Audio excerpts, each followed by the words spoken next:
You an asshole?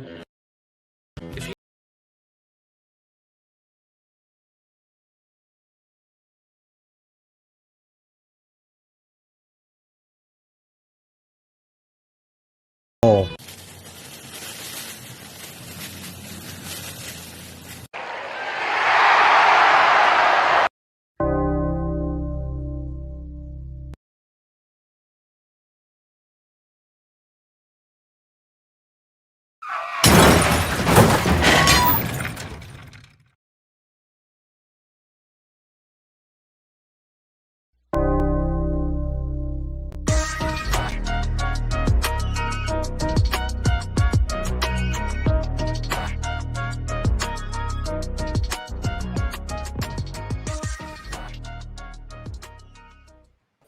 And it is Wednesday night, ladies and gentlemen. We're running a little late, but we are here. We appreciate everybody hanging out with us. Marcus over here telling me he's going to, I don't even want to say it. It's a little embarrassing, but man, he got me good. And I'm going to send you this stack to Tipper. I'll take it, bro. Yeah. Marcus giving me shit already before the show. That's what I'm here to do. That's what I'm here to do. Make dreams come true, baby. What's up, Bryan McClay? What's up, everybody? 17 live. Thanks for hanging out, you guys. I got the whole crew. I got Vinny, I got Trey, I got Marcus, and we've got on the radar collectibles tonight. We got a lot of stuff to talk about. We've got the craziness that's going on in baseball and sports cards right now. The craziest shit that I never thought I would see again. You think that the drama in comic books is bad? Baseball cards. Comic books ain't got nothing on baseball cards right now. So we're going to get into that. We're going to get into the X-Men Axe Judgment Day stuff, which continues to be amazing. And, of course, our NFT talk. And Vinny's always got the great video game information. We've got a lot of stuff to talk about. I think even Trey might even have some novels, some first print novel shit to talk about, which I'm very excited to talk about on this show. And somebody remind Marcus to put it on vibrate, bro. No, man, don't mind me. I'm talking to the money about the money that I saved by not buying them Topps Chrome shit. Yeah. Hey, you guys want to make some money? Check out the link in the description below for the Discord server. Yes. You guys, we're gonna grow that shit and turn it into a money-making empire. And if you guys get in it quickly, you will trust me, you'll thank us later. People are gonna be mad. I promise. That's what I'm most excited about, when people can be, that's fucked up, you didn't tell us. I really can I say, I'm not gonna say the one that we're gonna do, but I do want to say one if I can, if that's okay. Can I do that, Trey? Do you mind? Do it. Hit him. So I was talking to Trey, and we were talking about some of the stuff that we wanted to do with the Discord. One of the things, and I just found it yesterday, it was a Captain Marvel Adam Hughes variant with an Adam Hughes sketch. Nice. That's insane. Got to join the Discord to figure out how you can get it. Got to join that Discord. I promise. Like I said, we haven't done a lot with it up at this point. And honestly, work's been crazy. This is when my work kind of starts to slow down. So I'm about to hop into that Discord's ass and start get it popping very, very shortly. Me too. Couple more weeks, and there's a bunch of stuff that's going to happen hot and fast and heavy around here. Absolutely. Yeah. Oh, yeah. We are going to get into it really quick tonight because we got so much stuff to talk about. And have you guys all heard about what happened with Topps? I heard from your, I saw your text to us last night. It was my first news of it. Yeah, this shit is crazy. It's beyond crazy. So about 6 months ago, I ordered a case of Topps Chrome 2022 Topps Chrome baseball, which is the rookie product. I mean, if you want to bet on current rookie crops, you go get Bowman early, but current rookie crops is Topps Chrome. Like, if you want the pre-major league stuff, the Bowman first, Bowman. But if you want the current guys that are just tearing it up right now, you get Topps Chrome. 5 rookie autos in every jumbo box. That is money in the bank, right? Especially for this rookie class. Like, this rookie class is so good. You got Wander Franco, who, he's taken a little bit of a downturn, but he was hurt. He's hurt. J-Rod, which is killing it. Bobby Witt, which is killing it. Torkelson, #1 draft pick, just he came off a little strong in the beginning, but I think they sent him back down. They brought him back up. He's killing it again. Hunter Green, I think he was a #1 pick a couple of years back. He's finally in the big leagues, killing it. That Spencer Strider kid out of Atlanta, so O'Neal Cruz, so many rookies. The 2 rookies, who are the 2 rookies for the Indians and the Cubs? Is it Quan and Choi? Yeah, that's one of those ones. If I say it, it's gonna come out racist as fuck. So I'm gonna stay away. Yeah, I can't remember their names, but they've been in the opening day rosters. They were on opening day rosters. They should be in this set. So you're like, I'm thinking this is going to be a slam dunk. This is a money maker. All I have to do is just pre-order 6 months ahead, drop $3,600 on a case. Okay, it's a lot of fucking money. Oh shit! You went 36 deep. Yeah, $3,600 on a case, bro. And holy shit! So are you gonna break it out, or are you just gonna rip? Well, I was gonna sell it because about 2 months ago, before they let out the checklist, they were selling for almost $10,000, bro. $10,000 a case. I would have made easily $6,000 off of that thing. Yeah. So I was gonna sell. I was so excited. I was like, yes, finally. I get to a big payday again. Yeah. And so I'm like, okay, waiting for the checklist. The checklist comes out and they short print. J-Rod, they short print. Torkelson, they short print. Green, they short print. Abrams, and they short print Witt. And not just any short print, like super short prints. Okay? Bullshit. They shouldn't do that. Those are the 5 best rookies in the league this year. They need to be in that product, just like all the other players. They don't even put the 2 guys that were on the opening day rosters that just tore it up all year. They're not even in the set. What the hell is going on at Topps, right? So whatever. My case comes in on that same day. There's rumblings that nobody has pulled a short print yet. They've been opening them. They've been breaking them. Nobody's pulled a short print yet. What's going on here? Topps puts out a damn statement that says that they forgot to put the short prints in the product. That is crazy. Yeah. So here's what Topps said. This is their Instagram statement, which, I initially saw their Twitter statement, which was, all this bullshit. But here's what they say. They say, Topps' highest priority is our customers, and we want to provide you all with an update. As soon as we became aware of the questions regarding the 2022 Topps Chrome baseball product, we immediately reached out to our manufacturer to uncover any issues. We now understand that the planned bonus short print parallels of 5 rookie subjects were incorrectly not included in the collation of hobby boxes. That worries me. We'll go back on that. Not in the collation of hobby boxes, which is crazy. As the short print parallels were originally not part of the set and later added for an additional chase element, there was unfortunately a technical miscommunication about the product mix in the production process. For all future shipments of Chrome and for customers that have already purchased product through Topps.com and hobby shops, or breakers that purchase directly from us, we will provide 1 additional 2-card silver pack for each of the Topps Chrome hobby boxes purchased. Well, first of all, that's bullshit, because you should get like 2 packs if you have purchased a jumbo box, right? Yeah. So the short print parallels will be randomly inserted in these packs. What else is going to be in there? Yeah. All right? I'm confused by that statement. Yeah. Go ahead. Yeah. We are working directly with every distribution channel of the product to ensure these packs are properly distributed through the original sellers. Our customers are and continue to be the main focus of everything we do. Human errors unfortunately happen. When they do, we want to make it right. We are working to implement additional safeguards to minimize these types of mistakes in the future. Blah, blah, blah, blah, blah.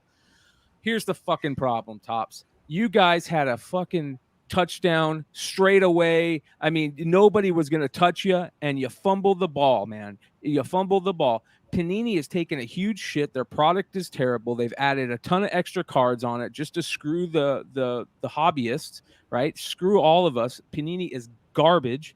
Topps, you could have hit a home run. You only got the product for another, year or 2 max?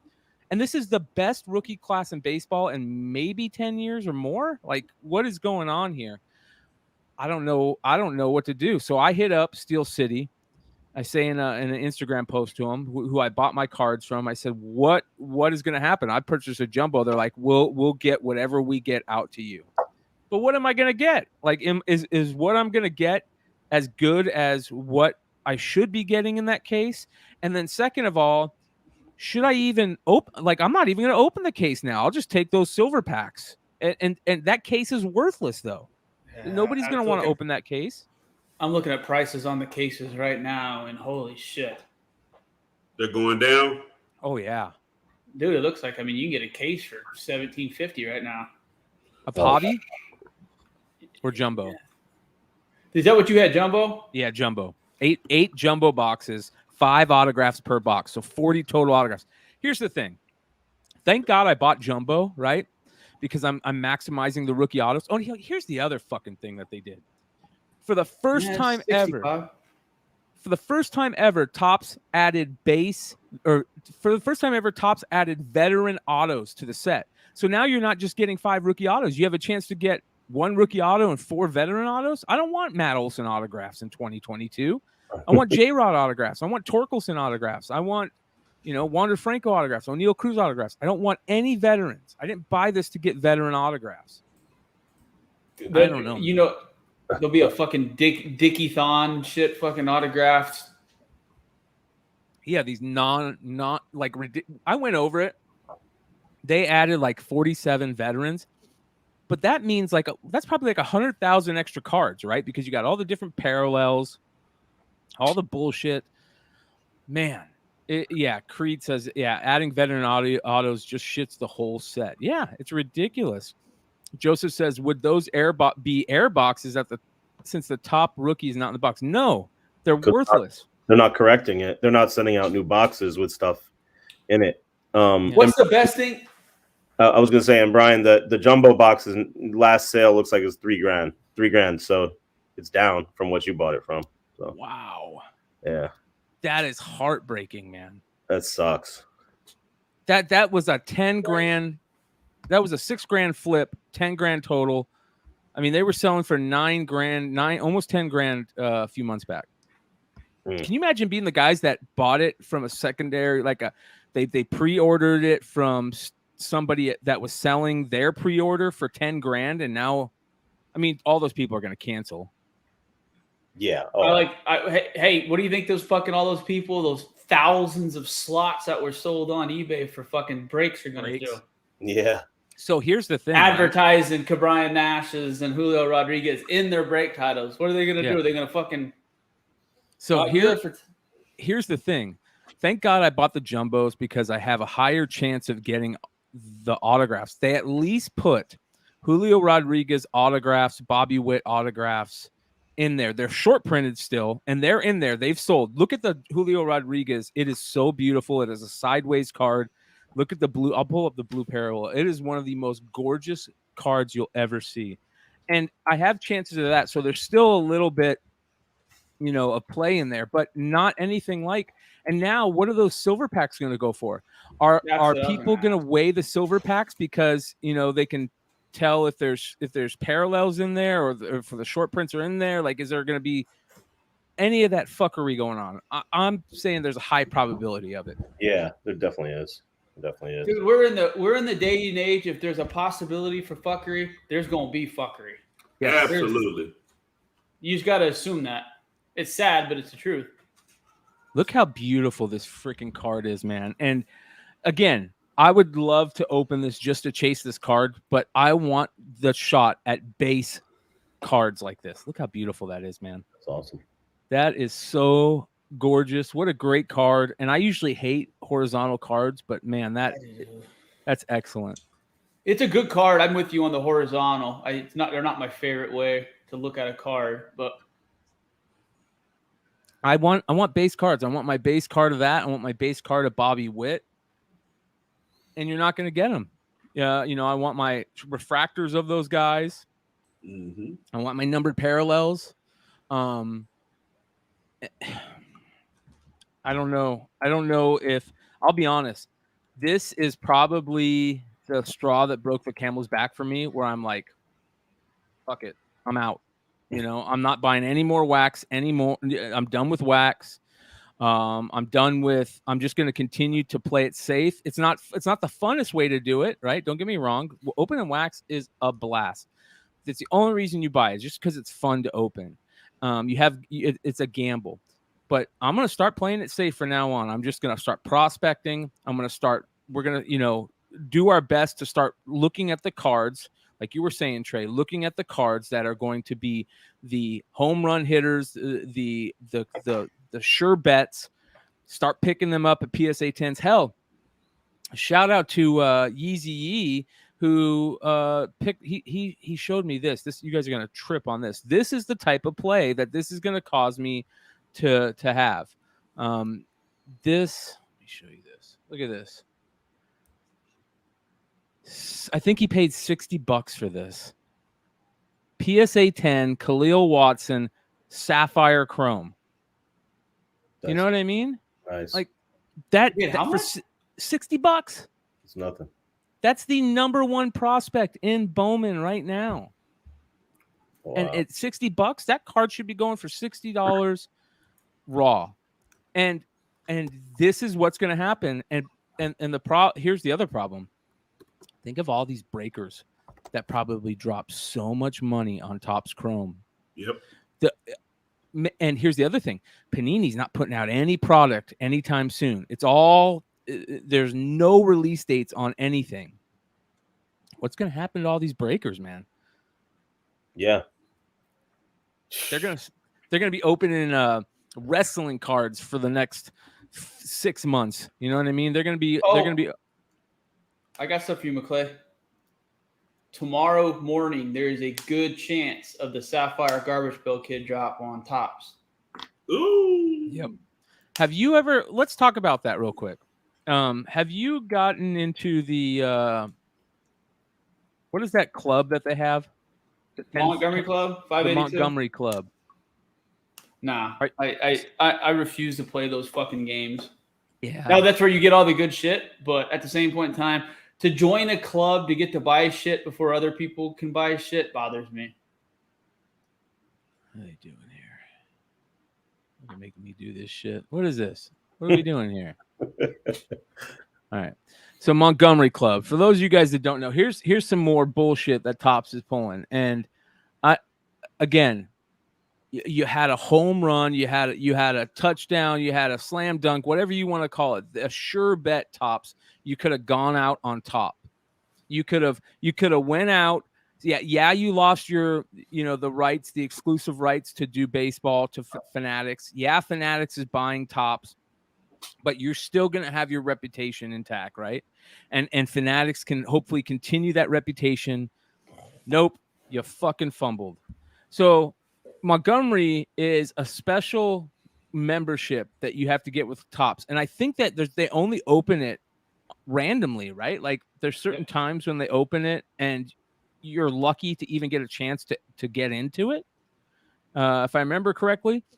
And they give you like pre-sale links so you can get in on certain stuff. You save money. So Trey's talking about the Topps Sapphire Garbage Pail Kids. And if you guys don't know, these were a play like no other. I don't think I've seen money makers more than what the Topps Sapphire Garbage Pail Kids boxes went for. Did you buy any of those back during the pandemic, Trey? I did, man. I never was I was never into the Garbage Pail Kid. Like you and Big Leg you guys talk about him and have talked about him for years. I just never really fucked with him that much. So it's one of those ones where I just haven't gone down that road of investing the time to learn enough about him. Yeah. Well, for people that don't know, so Topps Sapphire is a special product that they super limit, and they're so beautiful. They put this like blue shine to them. They're just absolutely gorgeous. Let me show you guys some images of how beautiful these cards are. They're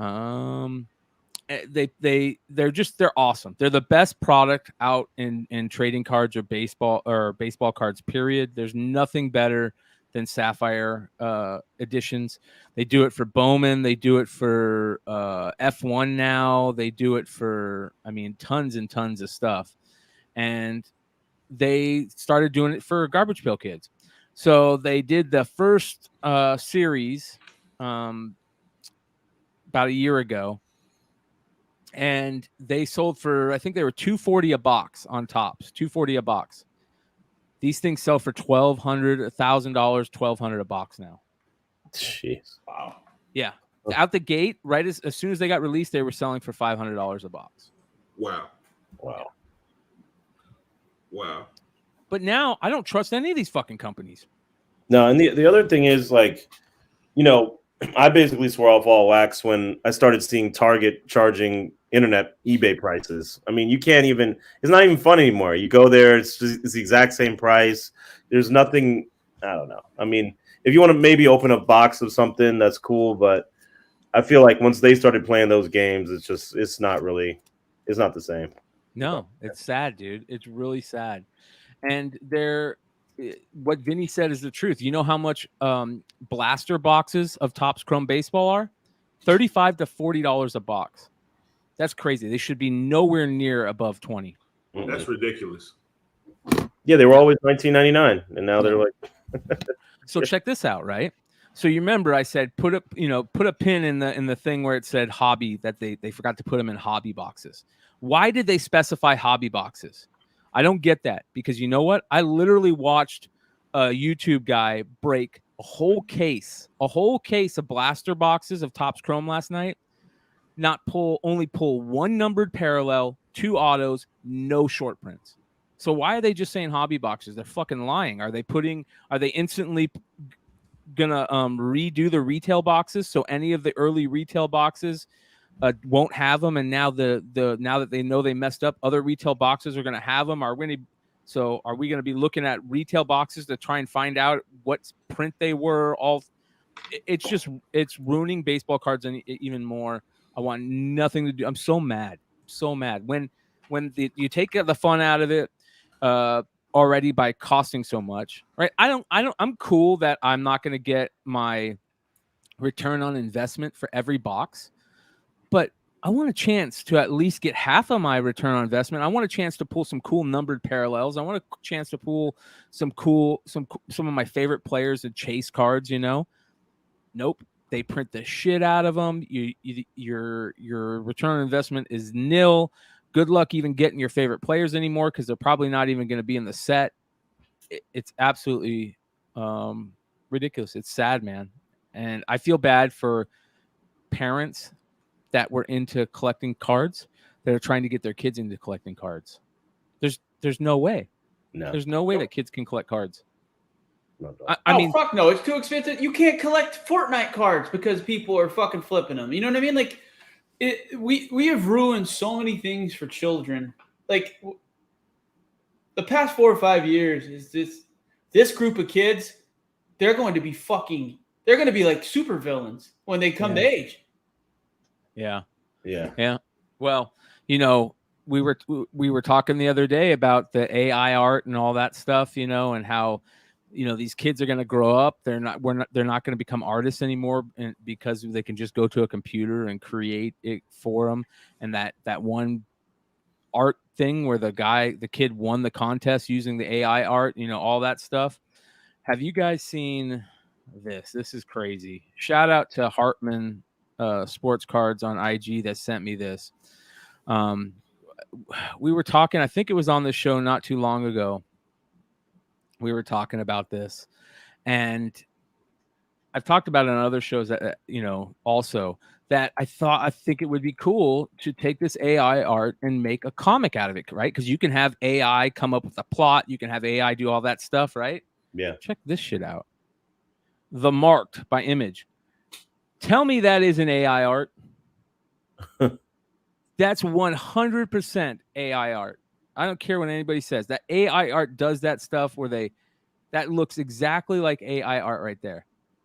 And I wonder if that artist, and I hate to be putting this artist out on Front Street and everything, but did you think this artist said this was AI art? Do you think Image just got got fucked over. Like, what are you doing putting AI art saying it's real art? Are they going to take a hit on this? Yeah, it's quite possible. Yeah, that's crazy. I mean, what does this other stuff look like this at all, or what does it look like? Let me take a look. Is this do you guys get angry at this, or does this not matter to you? Like if it's AI art in comics now and they play it off as not AI art. I mean, it's definitely cheating. So yeah, I'd be pretty mad about it. Yeah. I want to know what if I own it. Here's the way I look at it. If it's good art, I don't give a fuck how it's created. You know what I mean? Like I understand like collectability portions of it. Like if you own the actual print of something, then absolutely not. But as a comic book fan, as long as the product is good, that's what I care about. But I don't think you can put emotions and do some of the things that real humans can do with their art. You know what I mean? Yeah. You can't put emotions and faces and some of the things that artists do. But I wouldn't have an issue if, you know, a couple covers out of a run did something like this. It wouldn't piss me off as long as they were, you know, up front about it and been like, you know, such and such has used AI tools to create this. I don't think anybody would bitch and moan too bad. I could be wrong. I agree. I think that if they were honest about it and said that they did it, I agree with you. But how do artists feel? How do real artists feel? And I know that term, real artists, like they're all real artists. I get it. I look at people like Matina and Illis Illuminati and you know, John Gallagher. I look at them all as artists too. Like I respect especially the shit that Illis has been doing. I love his design. I love how he comes up with anything, but they do a lot of their art on digital, right? A lot of artists are doing digital now. I'm not talking about them. I'm talking about guys that are going to a Mid-Journey and typing in, you know, Halloween comic book cover with some cool looking pumpkins thing and a red-headed lady in a dress, and this pops up. I want to know how those artists feel, the real artists out there. I mean, they got to be mad about it, right? I mean, it doesn't. That's you're just taking away from like all the hard work and experience they have, and you know, it could be somebody who doesn't have any artistic experience or, you know, doesn't have an eye for it at all, and he, you know, just relying on the program, and program clearly they can make great images. So I mean, I don't think it's cool.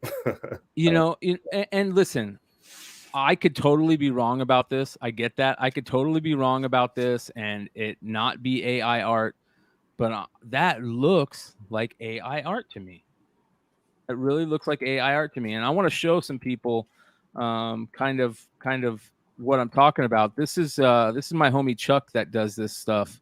You guys can check him out. AI created by C7 Go. But here's a perfect example, right? Like this. So the intricacy of how they do certain things, it's very AI art where it's almost blended into stuff, right? But when you really look at it close, they all do the same type of stuff. Eyes on human will usually look weird. They do this really, really in-depth. Like when you look into it, it's got the same kind of look. And I don't know how to explain it, but here's a perfect example, like into this cloud. But I will say though, isn't a lot of this AI art actually based off of like, you know, actual artists, like their styles? Like, because I know that one of the sites that I went to, you can actually pick. I think there was like, you know, 15 different styles, you know, and you put in the you know, the buzzwords. You kind of pick a style. You pick whether you want like a modern aesthetic or, you know, just or abstract or realistic or whatever. So I think they're all kind of based on something else and then, you know, derivative of that. So what up, Mama Comics? Yeah, man. I think that Chad said it perfect. AI art is like auto-tune for music. But you know, people bash on auto-tune, but there was some good music made with auto-tune. I guarantee you, everyone in the fucking chat will sing to some T-Pain or some 808s and Heartbreaks. And I mean, there was a bunch of really good songs that use auto-tune. Did it become a crutch? Absolutely.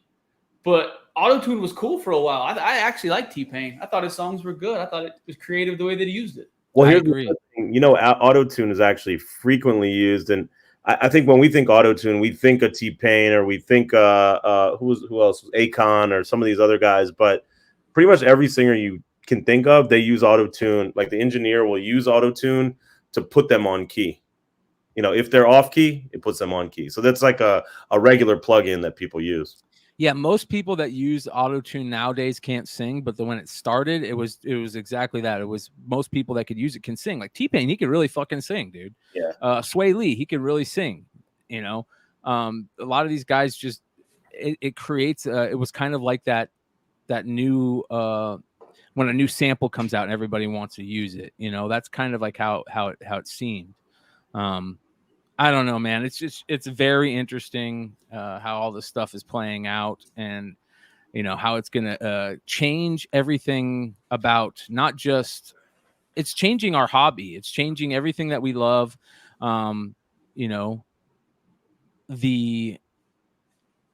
The internet, I guess, can say the technology and all that stuff. Look at what's happening with how breakers have changed trading cards, how online selling and marketplaces have changed simple things like walking into a Target and seeing baseball cards on the shelf.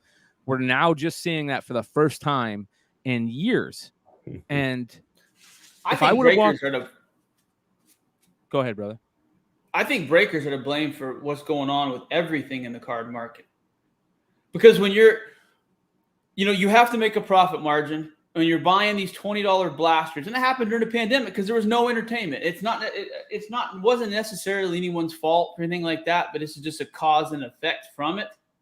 When all those breakers and everything started popping up during the pandemic and running those breaks, they're running Fortnite boxes. They're literally running anything that's left at Target that they could run, and created all this panic, and increased all these all these false values of these cards that weren't really what the value were because of the implied scarcity of them. And this is exactly what's going on. There's a few comments, and I go to Target and Walmart every day to go check on this stuff, and it's slowly getting back. But I haven't found any Prism. I haven't found any Chrome. That I've seen some Top Series 2.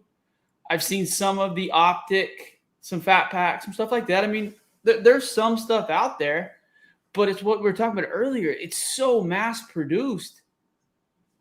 Yeah. It's so hard to hit anything good. It really is. I've never got, I've talked about this before. I've never got a good card in a pack before. Literally. I've got, the token autographs that you get in some of the blasters and shit like that. Danny Manning. I've never gotten anything fucking good. And I see your ass every time you fucking open anything. It's got an autograph and it's numbered and Hall of Fame and shit. Like, you probably do make your money back most of the time when you buy wax. I just lose my ass. Yeah. And it becomes no fun. That's where I'm at. I love opening packs like I'm an 8th grader, but I don't get anything good. It's just literally just burning $5 bills. Yep. I think that Jesse says that this is great stuff. This will be a big hit to the modernized comic book fan who won't care as long as it completes their runs and it is a great read. And that's the other thing. I saw a content creator, shout out Journals Comics. Journals Comics put out a video today saying speculation speculation helped the hobby, but now is it killing the hobby? That type of thing. And it's very interesting when you hear that stuff, because that's the exact thing. Most people don't even fucking read comics anymore. That's why I've talked about this. This is I have such a hard time with the comic community. Everyone talks about how they're comic collectors, and nobody fucking reads the comics. You can tell in the chat, there's a few people that read them, but nobody reads comics. They just listen to people who they think read comics. Right. You talk about the blind fucking leading the blind, and that's where the comic community's been the last 3 years. Yeah. We've talked about the junk wax era in baseball. We've been in the junk wax era of comics for the past 4 years. Yeah. Go look at everything. There's 7 variants to the shittiest books every week. And then there's 16 store variants. And the store variants, those people have to, we're going to burn 52 of them in the back and we're going to imprint it with DNA. It's fucking retarded. It is. What's going on in the comics? It's so hard to collect because everything is a legit pump and dump. Well, on top of that, you know what? Brick and mortar comic shops were the last bastion of the place where people that did read comics can kind of go in and, you know, talk to other people that read comics and this and that. The internet definitely isn't that place anymore for comic communities. The internet has been bombarded by speculation and speculators, which I'm not saying it's a good or bad thing. It is what it is. The brick and mortar comic shop was that last bastion, and the brick and mortar comic shops have been sliced in half. There's what, less than 3,000 out there right now for lucky. And I see, but comic store. Here's the thing: is here in Oklahoma, I can only speak on that. The comic store owners are the laziest fucks. They have no idea what they have in their inventory. And then when someone goes into their store and finds something out of a long box and gets excited about it, then they change everything up and they start doing their eBay pricing. And I'm not going to go back in and deal with them. Like, it's weird. Like when the speculation waves began, comic book owners hated people like us. They didn't want us in their stores buying multiple copies of shit. And they let people like myself know that. And that's why I've talked about it. I have no love for local comic stores. I'd rather buy my shit at Walmart than go into some of the ones in Oklahoma. I don't know how it is elsewhere. Wow. Yeah. But I don't fuck with them. There's very few. I feel like I'm not going to say this. This is a major reach to say that there's very few good comic book stores out there anymore. That's not. I don't want it to sound like that, but I think that there definitely is good owners out there that still know what to do and know how to play the game. But a lot of it is either, you know, people that are coming back from maybe being out of the game for a while, or these new retailers that are popping up, these kids that, you know, want a comic book store all their life, or these adults that want a comic book store all their life. And that's their dream to open one, you know. It's very slim to none. It's slim to none. And let me ask you this, Bryan. If you owned a comic book store, would you have checked out the CBSI Top 10 or CBSI, the articles, the daily articles, to make sure that you didn't have books every day? Mm-hmm. That's what they didn't do, and they want to get mad at us for doing it. And that's where I had the issue at. Yeah. Is they just assume they own a comic book store, but a lot of those guys had gold and treasure that they didn't realize they had that could have helped them make money to stay in business. Yes. Yeah. Yes. Yeah. And what would happen, just to, you know, kind of piggyback on the conversation, you would see somebody, like I know in Houston, at least, because I'm in Houston, some of the comic book stores, you know, they don't even know, because they're not looking at a CBSI Top 10 or any of that shit, right? So what would happen is that they would start seeing random people, like 5 people, head to the dollar book section and get the same book. And that's when the red alert goes off, and they're like, oh shit, well, what's the significance of this book? Like, what's going on? Like, why are y'all all buying this book? And then you'll see it change in front of you. I've seen a guy put in front of a store. I'm not going to announce the store. I can change the price of the book at my discretion. Coming in here buying the book, I can change the price of the book at my discretion. Yeah, that's what they would do. Yeah, and now you end up in a situation where even the speculation has gone the other way, where some of the shops even here locally, new releases the day after, or sometimes the day of, it'll be an A cover for $20, $25. It's like, come on. It's like, it's gone completely the other way. It's terrible. Well, and the other thing, that to me, the best shop owners that are out there are the shop owners that are constantly slinging books, right? And they're constantly bringing in collections, and that's how those are, to me, are the best shop owners that are constantly doing that, because they're not playing this you know, new game of the breakers world, right? The card breakers world, or the online retailers world, where everything's new exclusive, and check out this new book. And that's great. That you can play that game too. It's tougher, that's for sure. But the ones out there that are constantly slinging books, that are constantly bringing in collections, that are constantly buying collections. Shit, I was talking to my LCS owner the other day. He goes, you know what, man? Somebody comes into my shop now and they have comics. I say, what else do you have for sale?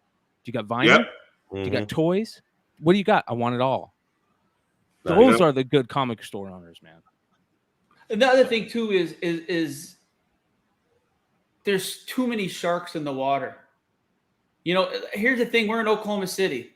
There's 2 people in the chat right now that collect just as hard as I do, that know the exact same tricks, know everything there is. And there's 30 other people now that are just like us. So there's just so many people in such a small pool that you're not going to find much anymore. And this is where I'm sitting at in Oklahoma. You're not going to go into an LCS and find something that's going to make your dick hard. And honestly, that's one of the reasons I kind of strayed away from comics it just wasn't as fun. It was going into the show situation was horrible. I'm glad that the Wizard stuff, I telling you, going to all those Wizard shitty cons all those years is just when there's more people selling beef jerky and fudge and fucking, you know, wooden katanas than comic dealers, and you're paying $55 to get in. Yeah. It's like a Etsy real life. Yeah. Oh, those Wizard shows. There were more of those fucking Android boxes and fudge and fucking cheap Chinese swords and shit than comic book vendors, and they're charging $55. You said wooden katanas? Yes. Like Renaissance Festival type shit? Like that's what there's like Japanese swords. Wood. Yeah, and then they'd buy those motherfuckers and walk down the aisles and hit me in the ear with them and shit. I tell you, man, cons it'd take a lot of money to get me to ever go to a comic book convention again. I hate them. Well, that's another thing, is that it's getting more and more expensive. It's getting more and more expensive to go to cons now. I was looking at Baltimore, and my tickets are, $600 round trip. I understand that. I get that. But now that you look at, I'm almost more than a month out of the con, and I'm looking at hotel prices, and they're $300 a night. Yeah. Shit. Baltimore for $300 a night? Baltimore ain't worth $48 a night right now. No. So they can have the whole cast of The Wire in the lobby of the hotel signing autographs and still not worth fucking $50 to go to Baltimore. Yeah. So let me hit this right quick. I don't want to do this, but who is Wonder World Comics? Mr. Dennis and Trey have a love-hate relationship, man. Oh, okay. But then carry on. Okay. Because I was looking at, I was trying to see what was going on. I missed something because it was like, I can do that because I don't let chodes like 3 sticks rob me blind, and then I keep going. Oh, is that the stupid motherfucker who thinks he knows anything about the Comanches? Is he the Indian guy who was telling me about my people? No, I think he's talking about comic. I think this is a comic book store owner or something.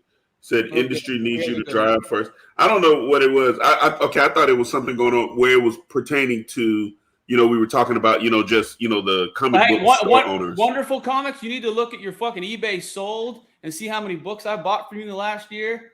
You lost a customer. I promise you that. Wonder World Comics.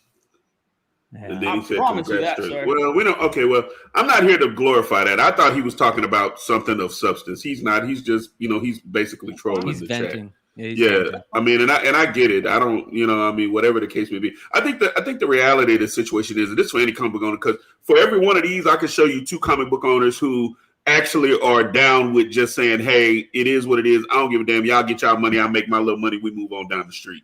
Everybody, you're going to get one of these guys anyway. Those people, hey, man, thank you for your support.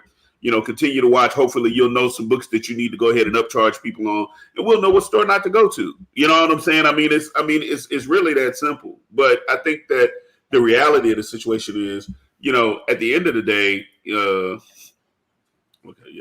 at the end of the day, trust me, kiddo, you can't afford, brother. I'm rich. Don't ever play with me and my money, brother. I'm very rich. I can afford I can buy your damn store. Don't play with me. Play with your mama, brother. Don't play with me. Now let's carry on about some books and talk about some real shit. Because hey, you better keep that over there. You better keep that over there on that side of the street, pimp. Because I'm the one. Where you pitch the tent is where the circus will be with me. So you better choose what you say to me, brother. I'm not the one to play with.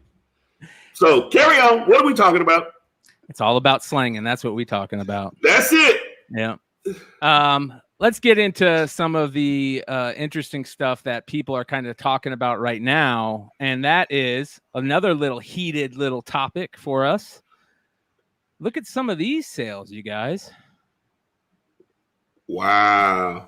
Yes. Oh, wow. The Ultimate Fallout 4 acetates are coming back. Green label from CGC now. And they are selling. And then that Death of Superman 30th anniversary gold foil is another one of the books that was part of the whole drama thing. Saying CGC is getting into selling comics. And here's the interesting thing. Shout out to Matt Nelson at CGC, willing to come on the show. He's going to be coming on the show soon. We're going to try and get him on before NYCC.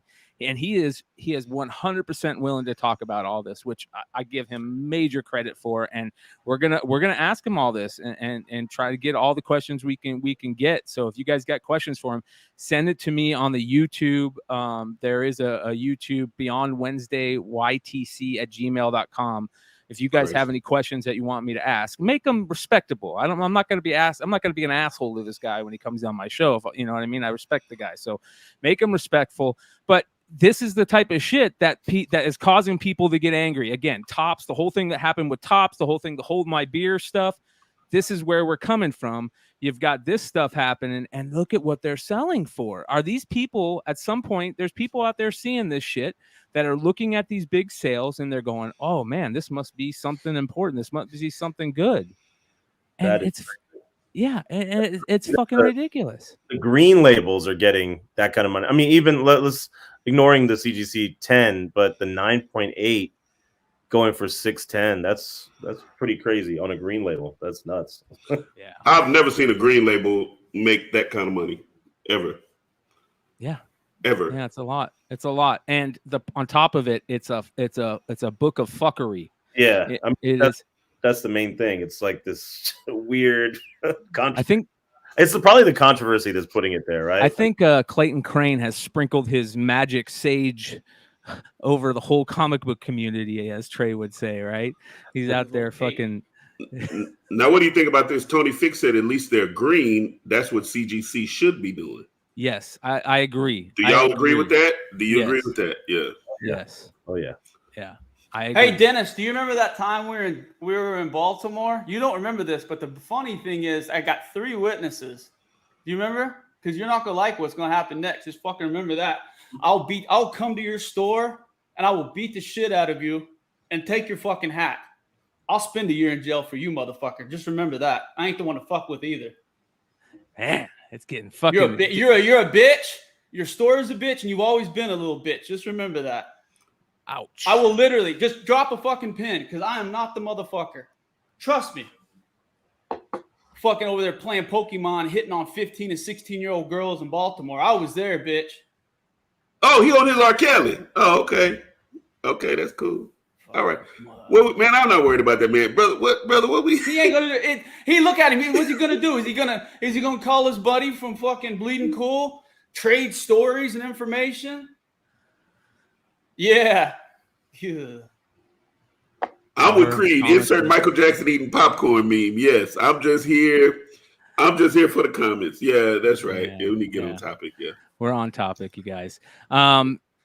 This is going to be interesting to see how this all plays out, continuing down the road with these books. We're going to keep an eye on them. We're going to keep an eye on what they're selling for. But I don't know, man. If there's tens of these out there, that's the biggest problem. That's the biggest problem people are going to have. So where's the gold anniversary one from? That is from, God, I'm spacing on the name of the store. The name of the store is... Oh, God.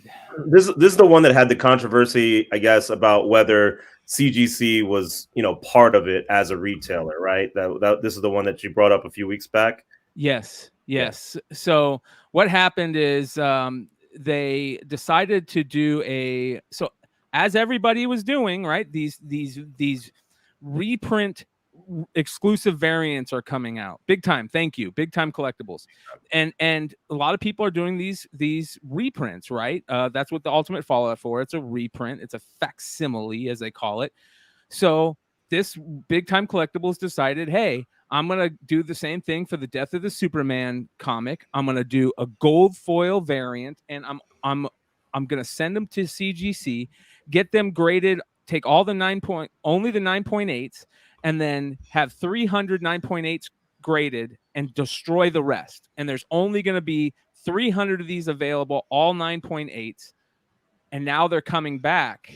And I think he was selling, how much was he selling them for, you guys, if the chat can let us know? I think they were like 150 to 300 a piece off the site. And people are flipping them for $1,200 right now.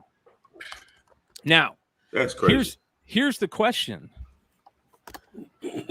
We've got two sides here. We've got the side that says, hey, man, this is a fucking great flip. And then we got the other side that says, this is some bullshit right here.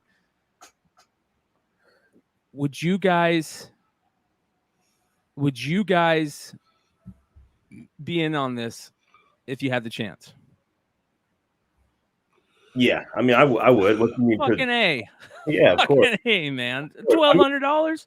As a book that I'm going to try to buy for my PC, I don't think so. For me personally, I'm not really with books that are just Flipping. prints of old books that, you know, from before. I just don't see them as true collectibles in my eyes. But yeah, as a flip, yeah, absolutely. Yeah, as a flip, I agree. $1,200, that's a huge flip. So the reason why I asked that is because that's what I'm talking about. That is the craziness that's going on now, is people are seeing this and going, man, that's a fucking great flip. That's a great flip. So it's interesting to see how people are going to look at it. And Jesse, you're right. It costs them $12.50 to $15 to make. And so retailers are going to continue to do this. Retailers are looking at this like a win-win. And that's that to me, I'm just so tired of the exclusives, but there really is no reason for retailers to stop it. It's continuing to make money. It's continuing to do this. Unless they're just thinking of the greater good of the hobby, but nobody's thinking like that. Everybody's kind of short-sighted, I would say, in that respect. So it's quick money. So why not? Why not? Yeah. I agree. It is quick money.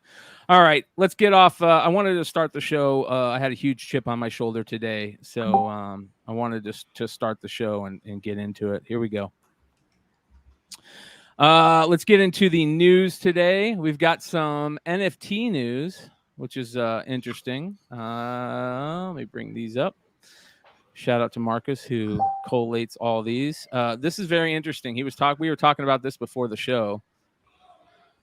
All you Wrangler fans out there, look at this. All you Wrangler jean wearing people. Wrangler is jumping into the metaverse. It's jumping in with the blockchain technology. The actual denim is going to have a barcode, or I guess a NFT chip in it, right? So you'll be able to buy this stuff, and the jeans will have actual look. See right there, you see where it says retro futuristic case. It's NFT chip, premium custom denim suit, NFC chipped. Then they have a couple of gold edition animated NFTs, and then there's a collaboration with Deadfellas, which is a popular NFT brand, and Wrangler. The auction starts. Auction has already started, but they're getting into some of the. Thank you, Red Hood. They're getting into some of the NFT game. I think that's the thing that I kind of wanted to show you guys more so than anything, that a lot of these brands are jumping on to this NFT stuff, and they're creating these opportunities because they're at base level where you can get in right now and grab a cheap NFT and just sit on it like a sports card or anything like that. And it comes with certain kind of benefits and things of that nature. There's also another one too, Liquid Death. I see a lot of people drink Liquid Death right now. Liquid Death has an NFT. Those NFTs get you into all of their in real life events and things of that nature. Buy Janko. Janko's actually making a comeback while you playing. I seen a bunch of people. Hold on. Tony Fix is asking a question. So correct me if I'm wrong. This kind of NFT is proprietary to the NFT platform they use. Is that right? If the platform folds, no more NFT. No, that's not true. So once you have the NFT, it sits on the blockchain. Because it sits on the blockchain, it don't matter what platform it's on. If that platform goes away, the blockchain does not. So your NFT will always be yours, and it's yours directly. If that makes any sense. Yeah. But the bigger thing that that we want to try to again get everybody on is find whatever works for you, whether it be the sports cards like the Dappers or or things of that nature. Right now, like I said, people wear Wranglers. I know a bunch of people wear Wranglers right now, and when I told them about it, not you, Trey, because you're just finding out about this now, but when I told a bunch of my other people about it, I think that kind of opened their eyes up a little bit more to the possibility of even getting an NFT.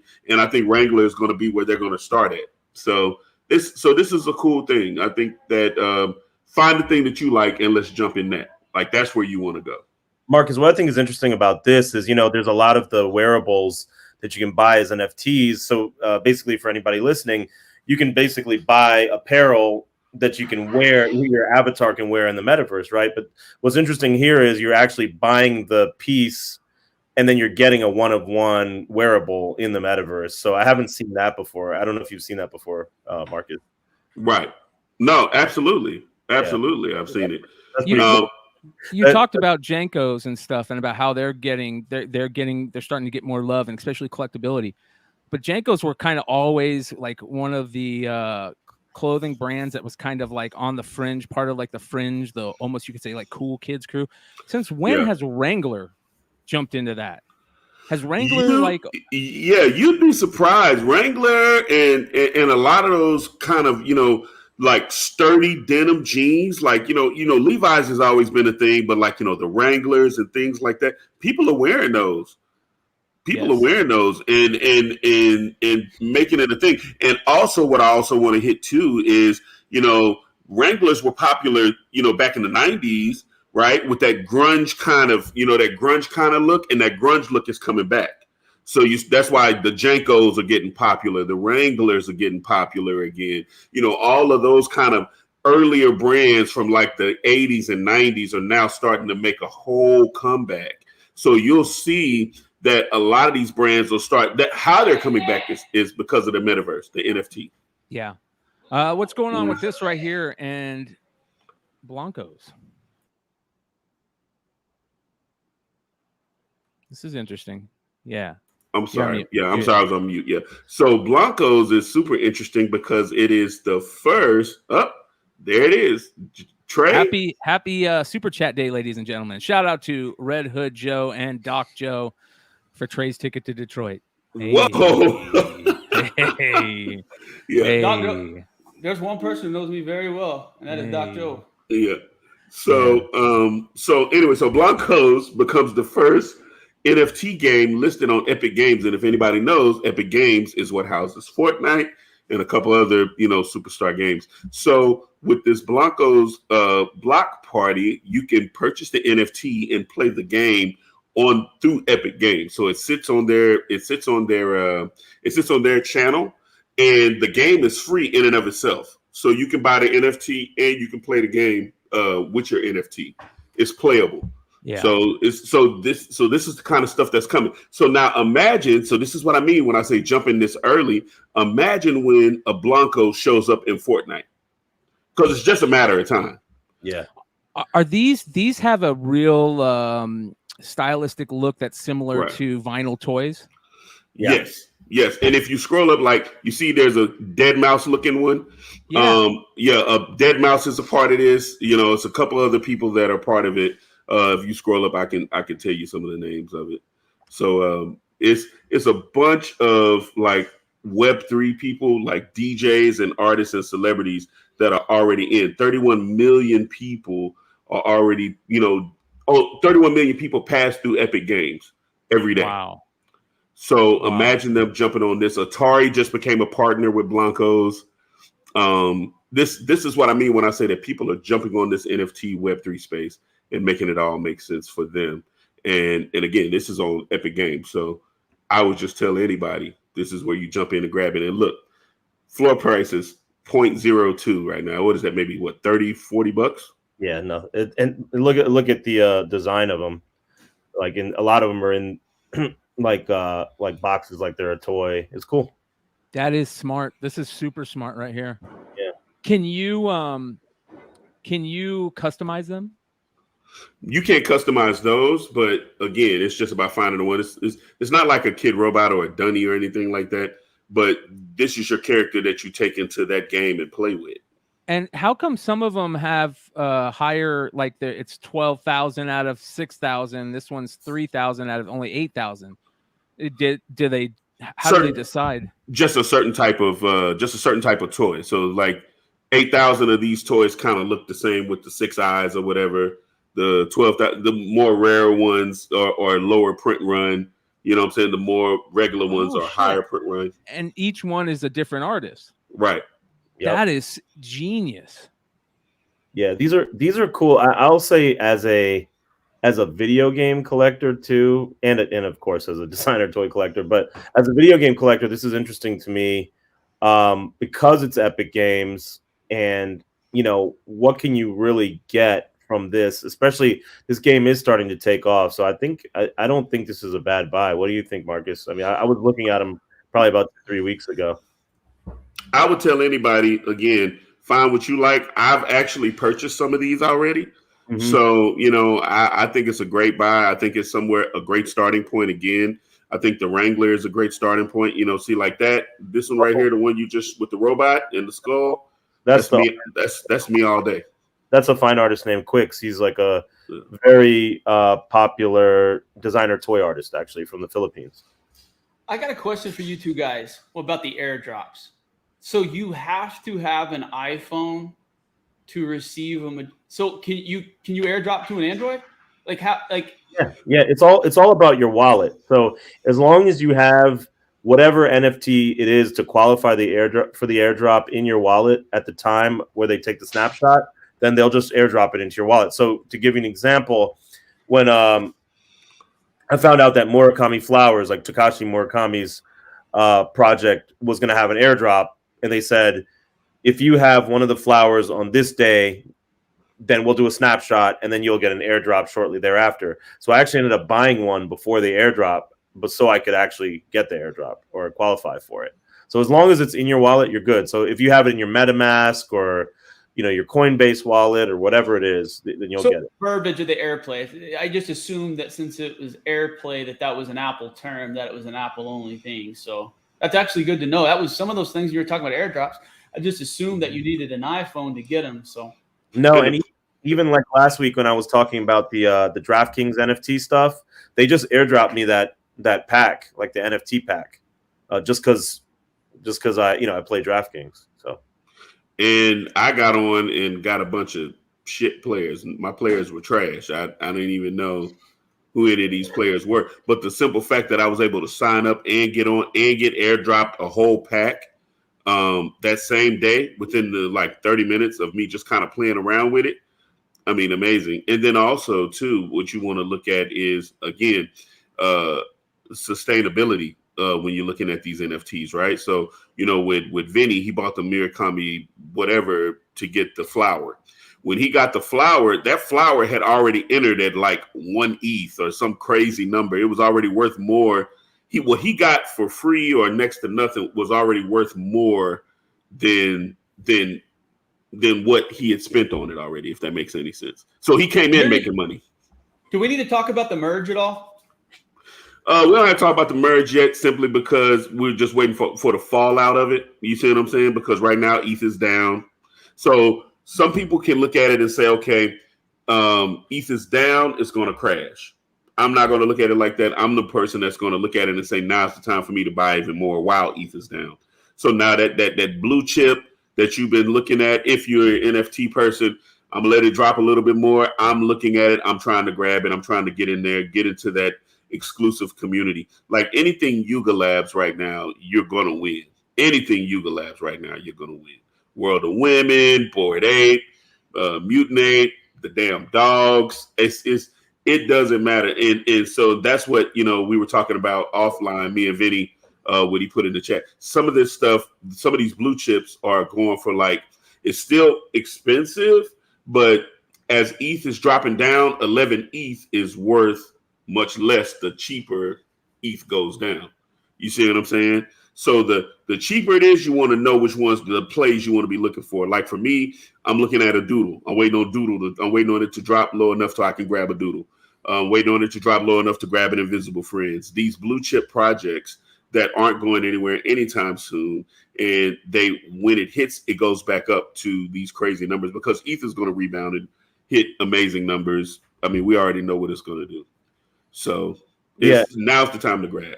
Yeah, and Marcus, so for example, Invisible Friends you just mentioned, right? You can get what is ETH at right now? It's like about $1,200. $1,200. So you can get an Invisible Friend now for 2.65 ETH, right? So it's about $3,000, something like that, which is a lot. But now the top price for an Invisible Friend was around 10 ETH when ETH was like almost $4,000. So think about that. So if you're getting in on some of these so-called blue chip ones early, right now, before the market goes back up, the crypto market goes back up, then you actually have the chance for it to be equivalent of more ETH that's actually worth more as well. So that's kind of the stuff that I think people should be looking at.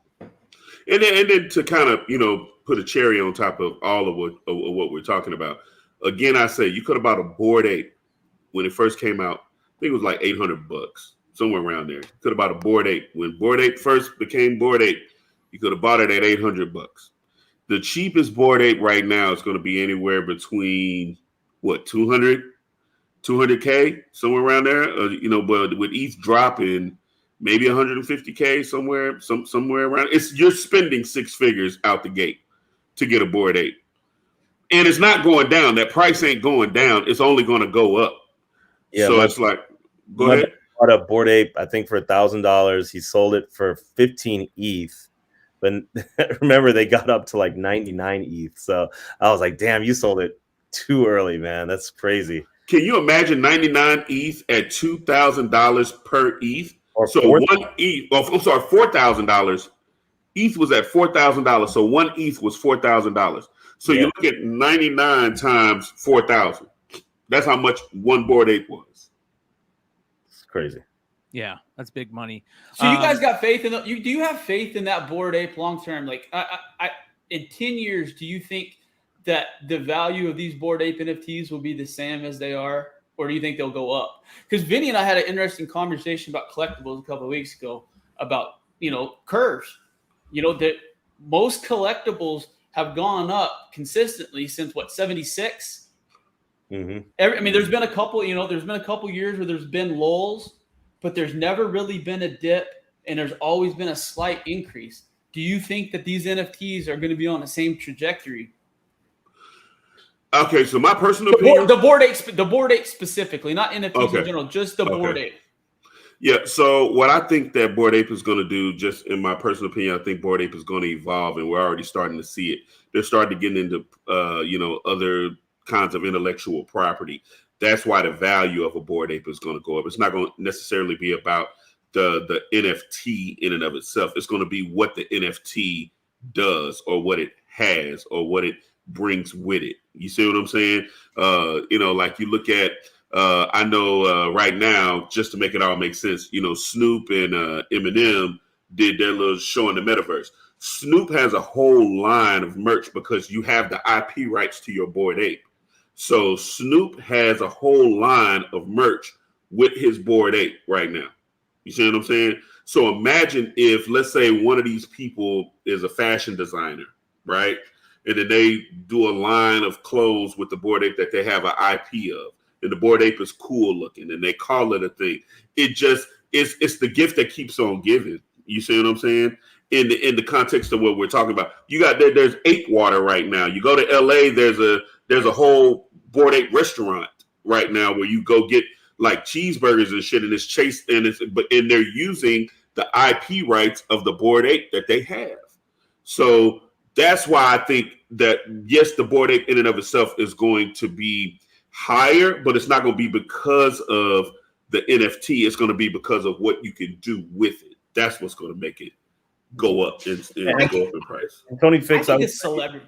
Things are going to go up and down, but I'm just talking about certain ones. I think if you're able to, just like in any other collectible, if you're able to identify those ones that would be considered blue chips down the road, and some of these that we're talking about are starting to have that feeling, I think we're going to see, if you buy the right ones, I feel like they are going to continue to go up. Absolutely. Yeah. And to answer your question too, Trey, yeah, I agree, because when there's not only just you collecting something, but you having this utility where, I mean, my buddy who bought a Bored Ape for $1,000, instead of selling it for 15 ETH, he should have just been licensing it. He should have been doing licensing deals. There are people who are just printing hoodies and selling them through Complex Con and all types of stuff, for 150 a pop. I mean, there's so many different ways. Yeah. Just like with like a little Bored Ape, like right here. Just because they own those IP rights. So they can do all types of stuff. Do you think that you look at the way that clothing has become like this huge collectible thing, right? And I feel like it kind of started with like Supreme, the whole Supreme thing, and all these kids making money off of Supreme, and then these kids growing up and going, okay, let's figure out ways to continue doing this. And now that's exactly what you're having. I mean, old school vintage shit has always been collectible, right? Like, even, I mean, I know nowadays that like vintage shirts are ridiculously expensive, but it's always been sought after, The Supreme shit changed the game, dude. People were making 6-figure incomes off this shit, Yeah. So yeah. Nah, I mean, I hear exactly what you're saying, and I'm looking at what Tony said. He said they could be blue chips, but there aren't decades of history to point at which ones are blue chips. And to your point, you are correct about that, Tony. But here's my thing too. You couldn't tell me back then, that Michael Jackson Thriller album was going to be worth more than what it is right now. You see what I'm saying? If you had a Michael Jackson Thriller album that was still in the plastic, vinyl had went totally out. Wasn't nobody, you couldn't sell a vinyl record to me, let's say 20 years ago, somewhere around there when vinyl popped out. But now if you have same said record, now Michael Jackson's biggest selling artist in history with this album, and the whole 9 and 10, that vinyl is worth a thing, right? I used to flip Supreme in the 2000, right? Okay, gotcha. Look at that. Batman Mondo vinyl. You knew the fact that you knew that was the Batman Mondo. There's some really cool vinyl out there right now. There really is. Yeah. It's all that's what I'm saying. So no, it's not a lot of data that comes with these NFTs. You are 100% correct. But it's not a lot of data now. But don't be that guy 10 years from now when you was like, man, 10 years ago we were talking about NFTs, but it just wasn't enough data.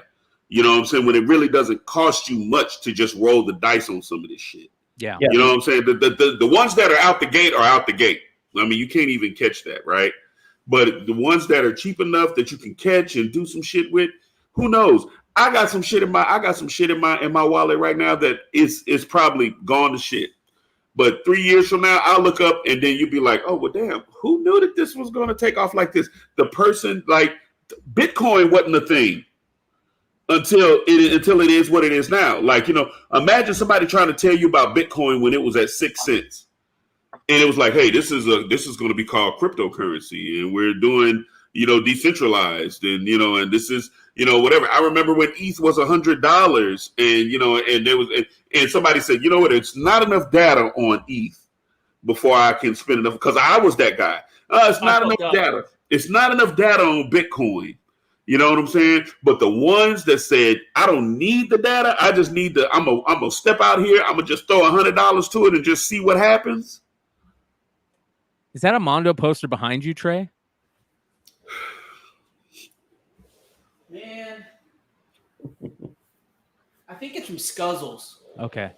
I think that the interesting thing about the cryptocurrency is that, like, the generation right underneath us is the generation that is that jumped in on that, right? You look at like for instance, and the reason I say that is I love YouTube, man. I really love YouTube. Not only do I love watching it, I love the community that's built around it. I love the new style of entertainment that's created, i.e. this round table, just hanging out, talking. Like, we can have 2 to 4 hour shows every night and just have fun, right? And it's become a community and making money. A lot of these kids that are these streamers, aka people like Destiny, and whether you like them or not, Hassan, Trainwreck and XQC, these guys that are making millions of dollars right now, they made a ton of money by probably getting in on this cryptocurrency stuff very early. They'll never have to work again, right? And it feels like it's very interesting to see a lot of these kids make money so quick, so fast, and not have to put in any work in it. Is it going to create this new, different type of class, if that makes sense? Absolutely. And let me tell you, just to your point, what's the little kid? There's a little kid right now on YouTube. He started out, he was just reviewing toys. Yeah. His parents would buy him the toy and he would review the toy.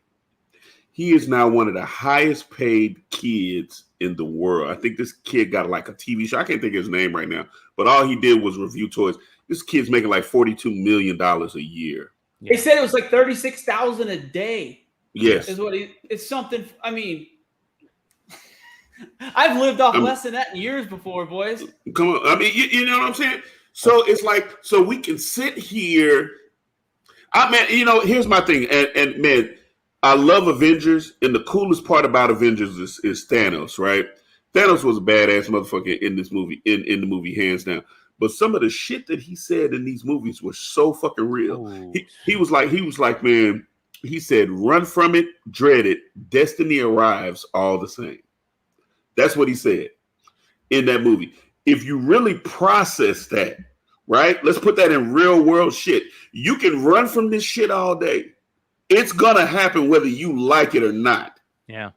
There are securities and exchanges that are happening, getting ready to embrace crypto and NFTs and that whole 9 and 10. And you still sitting in the corner talking about what you think about an NFT. Oh man, this shit can't be real, or I don't want to jump in, when realistically you could be making money right now. I mean, figuring out some shit.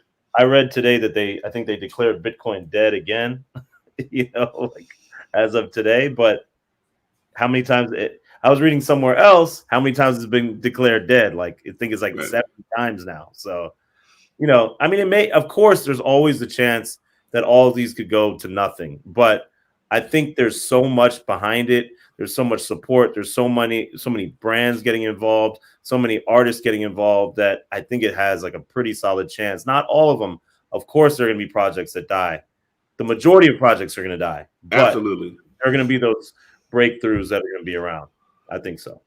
And it's our job over here, you know what I'm saying, with what we do on the radar, to try to equip you as best as we can with the knowledge that we have. Between me and Vinny, man, we're in all kinds of alpha chats and groups, and we research and we talk about this shit like every day, just about things that we want to bring to you guys that we think that, okay, this will be cool to bring up to the chat, bring up to the family, because we want to get y'all at a starting point to where y'all can start to try to get in on some of this shit. I never want it to be said that we didn't do our part. Go ahead, Brian. I'm sorry. I apologize.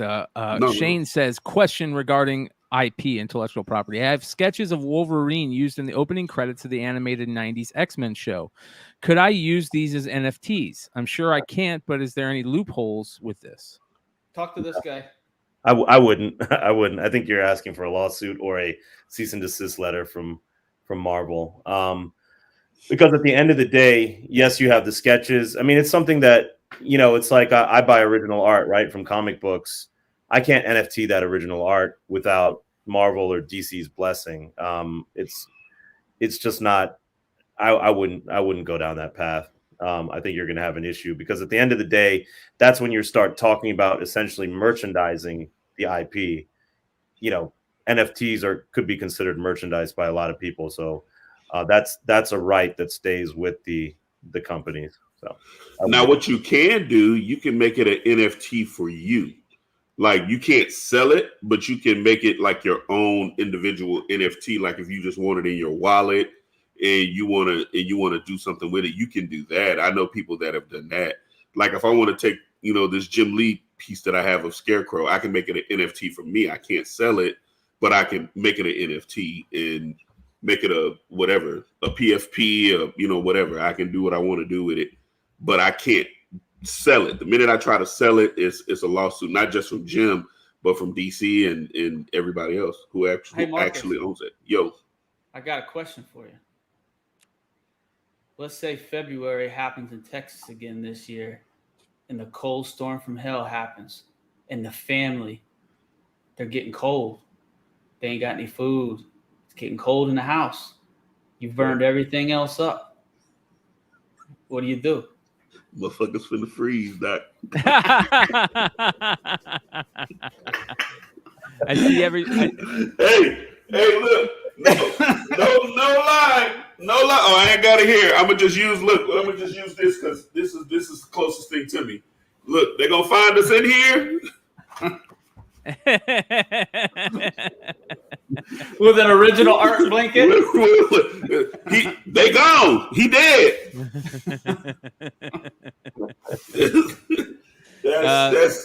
That's real. I've got AOA asking the same question. The Teen Wolf poster, is that new? And Trey sends me a link and goes, check this out. I bought this. Remember that Rocky? I remember you guys talking about this on Unpressable. That is hard. Yeah. Oh my God. Hold on. Jesus, bro. That is amazing. And it looks great framed. Yeah, that's dope. Yeah, that's what I did. When I bought them, I went to Hobby Lobby immediately. And it's like, if I don't do something with them, they're going to get fucked up. You know what I mean? So it's like, it's going to protect my investment a little bit. Yeah. And those things are expensive as fuck. $750 for that thing. How much did you pay for it out the gate? 75. I paid. I just looked and I found the receipt. I bought that in the Teen Wolf the same day, and it was like 159 with tax or something like that. So is that early Mondo or what? Scuzzles. It's you guys need to peep this. It's a website called Scuzzles. SKUZZLES, and they do licensed limited prints like this all the time. Like they just did one recently. I want to say of Bill and Ted's Excellent Adventure. I liked it. Yeah. It was sold out. Nice. Wow. They just do stuff like that. I mean, it's licensed, but it's just a little bit different of the movie poster. And I love those old movie posters, like when we were growing up. Golden Axe. Yeah. That's cool. Man, that is cool. It's a foil. They sell out pretty quickly. Like when they announce something that's coming out, it doesn't usually hang out in the websites too long. It's a lot like the Mondo stuff, to be honest with you. This is a great thing. A mystery tube sale for $72. It sold out though. And look what was in it. I mean, like people. That's not good. Well, no, it's signed. Oh. So, but that's what I mean. Like there's 75 tubes ready to go out the door. Labels reprinted. It says here that we have lots of sold out or unreleased prints, and one person will receive. So only one person were able to get this autographed by Sylvester Stallone. Full disclosure, the print is in good condition. The art is perfect, but there are 2 small creases. So it's probably just damaged stuff that they were doing, and people will still take it. Just scratch and dent. They sell it scratch and dent. It's okay. Yeah. Look, man, Luis, any acetates? Wow. Oh, man, look at this RoboCop. That RoboCop one's badass. Holy cow. Yeah. Wow. Yeah, that's beautiful right there. That is. There's so many cool collectibles out there right now.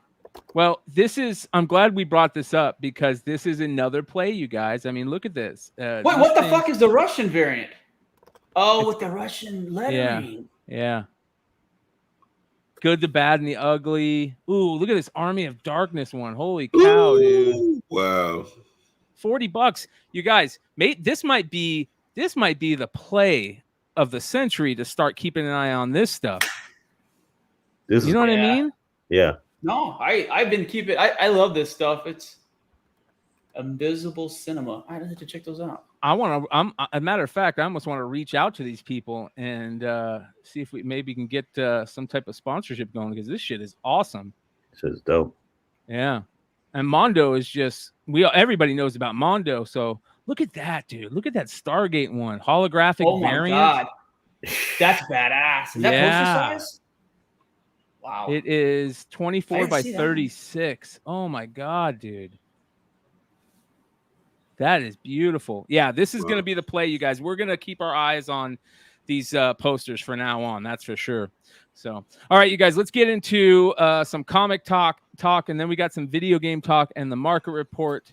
I definitely want to talk to Trey about Axe Judgment Day. Some new stuff has dropped this week. I was talking about it with Bryan Wood last night on Simple Man, the books that came out this week. There was an Avengers tie-in, right? There was multiple tie-ins. Are you reading the tie-ins too? Unfortunately, there was 2 today that were the Avengers and the Fantastic Four 47 were the absolute 2 worst comics that have ever been fucking produced. But this Avengers might be a great play on this cover right here. I'm gonna tell you why this is a great play, because the kids, my son, my daughter more so. Disney has a show with them as a team of superheroes. So it's Spider-Man and His Amazing Friends, and it's Ghost Spider, Spider-Man, of course, and Miles Morales. It doesn't look like this. They look like little kids, like almost like PJ Masks. But the kid that is watching this and they see this comic, you can guarantee that this comic, it may be empty as hell, but the cover is what people are going to gravitate towards and they keep jamming this down everybody's throat. So prepare for this to be a thing. This Spider-Man and His Amazing Friends joint. Yeah, for sure. I love stuff like this. I think that this is a great play. It's a beyond, what a name for it, Beyond Amazing Spider-Man variant. I don't know if it's ratio or not, but I'll be honest, like the A cover is not that bad either. That's nice. Yeah. Too bad it was a shit story.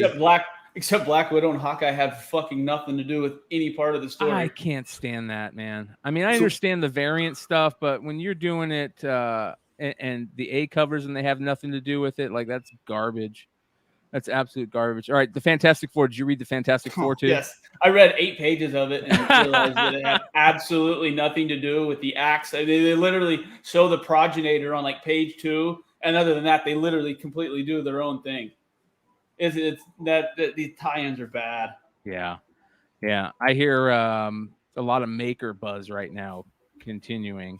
All right, Judgment. Let's get into it. Axe with Judgment Day number 5. Let's just take a quick look at the covers. There's the Mark Brook cover. There's an Inhuck Lee 1 in 50 for you guys that might be into picking up some of these cool variants. I'm out on some of these. The Nakayama one is, there's a Nakayama one he has coming out of. That's beautiful. That is beautiful. Is it Jean Grey? It might be Jean Grey. The Dodson one's really nice too. Look at the Dodson. But again, Axe Judgment Day. This is the main play, the main book. I don't think this has been as good as X-Men Red, but Trey, what do you think this week? Where'd he go? He walked away. Well, let me tell you what I think this week. Oh, there you go, Trey. What you think this week? His headsets died on him. No, Trey, dude, this is the craziest comic book that no one is talking about in all the history I've ever read comics, guys. What do you mean? Like, well, hold on, let me bring it up because this is what I'm talking about when we get into this shit, man. What would I do if I told you in legit comic continuity that Captain America, Thor, Icarus, Captain Marvel, and literally all the X-Men were legitimately killed on fucking on pages today? Wow. That's exactly what I would say is wow. The progenitor literally starts his judgment, and they all come together to make one final attempt to try to hit this node that Tony and Sinister State can kill him. They send Thor in to be the one that delivers the blow to the Noid. The progenitor fucking melts Thor. Like, it literally shows his skeleton and his skin being melted completely off. Kills Captain America, kills everybody. Exodus, Jean Grey, Cyclops, everything. Now, here's where it gets really crazy at the very end of the book, and it's going to cause a shitload of drama in the Marvel Universe. With Captain America dying, the mutants and the Avengers and the Celestials are kind of literally coming up with their final game plan. And instead of the mutants resurrecting Cyclops, their leader, they make a split decision that they're going to resurrect Captain America from one of the resurrection fucking mutant eggs, because he's going to be the reason that to stop the war. They're going to have the mutants are going to shit. The Cyclops faction is going to get bad. because they literally made the decision that to bring Captain America back, and it's against Krakoa protocols to bring a human back, and they brought him back over their leader in Cyclops. So Axe is a shit show. They literally show fucking Thor getting melted. Like, I couldn't believe it. It was no bullshit. So you know what's funny about this? You can probably find it. You know what's funny about this is I feel like this is part troll of them going, you know what? Isn't it funny how, you know, they always bitch about deaths in comics? Let's just troll them and kill them all. Right there, I believe. Yeah. Jesus. Yeah, it's not bullshit. I mean, he literally. Wow. I don't know how you resurrect Thor though. That's where I keep going with this. Like, he's a god. Him getting killed. I mean, he fought Galactus in continuity in the Cage run right now and beat Galactus, and he literally gets fucking melted by this progenitor. Wow. Jeez, that's crazy. Yeah, but the crazy part is the mutants deciding to resurrect Captain America. Yeah. And that's deep. I'm interested to see what's going to happen with that, because you know what that tells us? Sorry, not to interrupt, but that tells us that everybody thinks Cyclops is a pussy, including the X-Men. But here, no. The thing about it, those Cyclops has been fucking redeemed in this Hickman run. I know Cyclops has been really good because here's where I'm going with this: is in the last few issues, the mutants call Cyclops Captain Krakoa. Like, he's Mickey Mantle to the mutants. Like, you can say whatever you want to. Cyclops is Mickey Mantle and Krakoa. So for Nightcrawler and a few of these people who helped make this decision to use Captain America, it's going to be interesting to see what comes from it. Yeah. The main Axe books are great. The X-Men tie-ins are good. The rest of them are really, really bad. Yeah, that's about how it normally is. I can't think of a last time where tie-ins were really, really good. You know what I mean? Especially the ones that they kind of put out, you know, just as tie-ins. They aren't even part of like the regular run or anything of those characters. So, so is that it for Axe books this week? Just those three? Yeah, no, I didn't. At DC, there's nothing to read over there. Literally, But you know what? The Zdarsky run's getting better. Yes, it's getting better. The fail-safe stuff's good. It's going to be interesting to see with the Tower of Babel and Superman and kind of where they're going with this. But I just hope they fully go into it. Yeah, you know, because the fail-safe is apparently a robot that Batman has created, installed all the Tower of Babel protocols in case the Justice League ever kind of goes rogue, which we all know those story. Well, that was the best. Yes, it was so good. Tower of Babel. Wasn't it? Yep, Morrison. Tower of Babel. When they redid the Justice League series and they brought in like Zariel and all those characters. Hey, that's another spec book. Do not sleep on Zariel. I've actually heard something recently that they might be using him on something. So remember that. That Tower of Babel is one of the greatest stories ever written in comics. Top 10 for me, guaranteed. It's so really, really good. Yeah, really good. Everybody go check it out. So, Jesse says 30th anniversary of Harley was pretty good. There was also a 40th anniversary of New Mutants out this week. I didn't read it. I'll check it out later. They did have a cool Sienkiewicz 1 in 50. But this is there is a book that it comes out. It's called Sham Comics. Have you guys ever checked that out? And I don't know what it is. It's by Source Point Press, and they've got a couple of them out. And I don't know if it's reprints or not. But this is one of the all-time greatest covers, man. Wow. Real quick, some of the people talk about Thor dying in continuity. You're absolutely right. He has died in continuity before, but he has not died since he was transferred the All-Father power by Odin. That's where I was going with this. He shouldn't be able to die like that as the All-Father with the Odin Force. That's where I was going with it. You're not wrong. He's died in many comic books, but not since he was transferred the full Odin Force, I don't believe. I could be wrong. I don't read all the Marvel titles right now, so. All right. What's going on with Rob Liefeld and Don Simpson? Have you guys heard about this?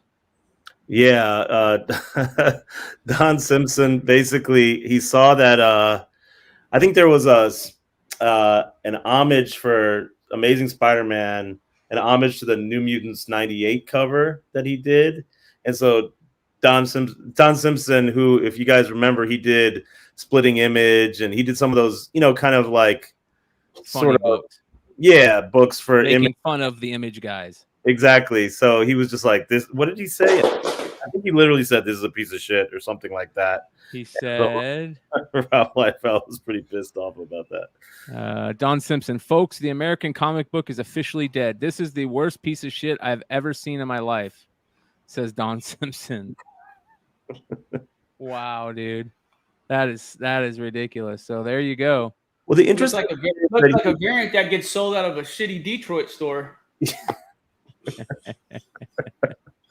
What's interesting is that, remember, there was a variant that looked almost just like this, where they were homaging the New Mutants 98 cover. Like, some other artist did it, and then Rob said, I refuse to sign this, and then he did like the same thing, like right after. It's kind of weird.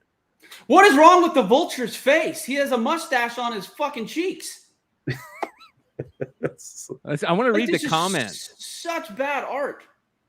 Where are the comments here? I want to read the comments because he says here, the social media echo chamber. Believe everything you read. Guess I can't take back my remarks now. I wonder why he's saying that. Let's see what the comments are. Man, because Liefeld is also another one of these guys on Facebook that he doesn't hold anything back either. So dude, I looked up today, just when I was looking at this story, I just randomly typed in on Facebook. I got to find this. This was hilarious. Oh, yeah. I looked up Rob Liefeld under groups, and this is what popped up.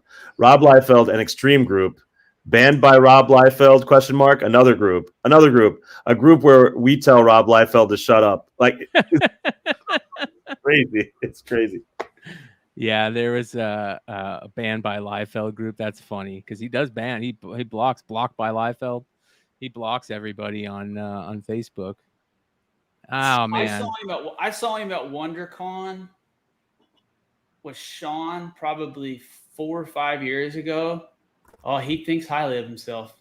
Yeah, I think it's funny because he has become a character. So, like, if you guys have ever seen any John Wayne stuff, he eventually just became a caricature of himself. The way people made fun of him was exactly like how he was.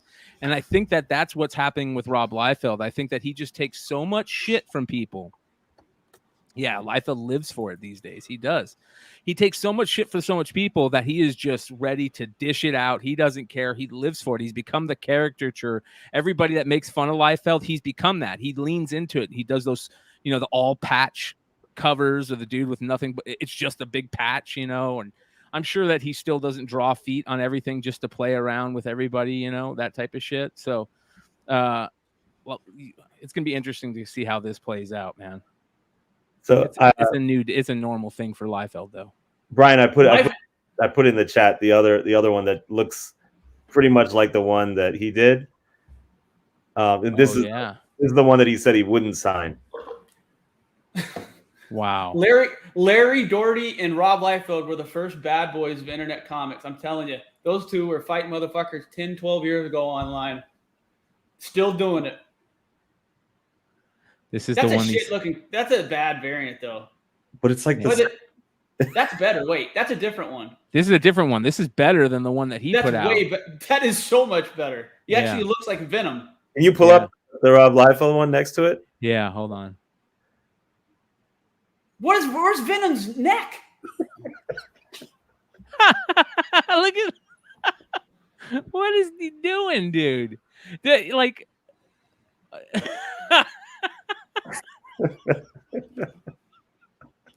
There's a reason that Todd was drawing Spider-Man. This motherfucker was drawing Shatterstar and shit. You know what I mean? I was serious. There's 100% reason. Like, all right, we're gonna give Liefeld. Let's give him a bunch of mutants no one gives a shit about. And he turned it into something, though. I mean, that's the thing about whether we could say whatever we want to about Liefeld.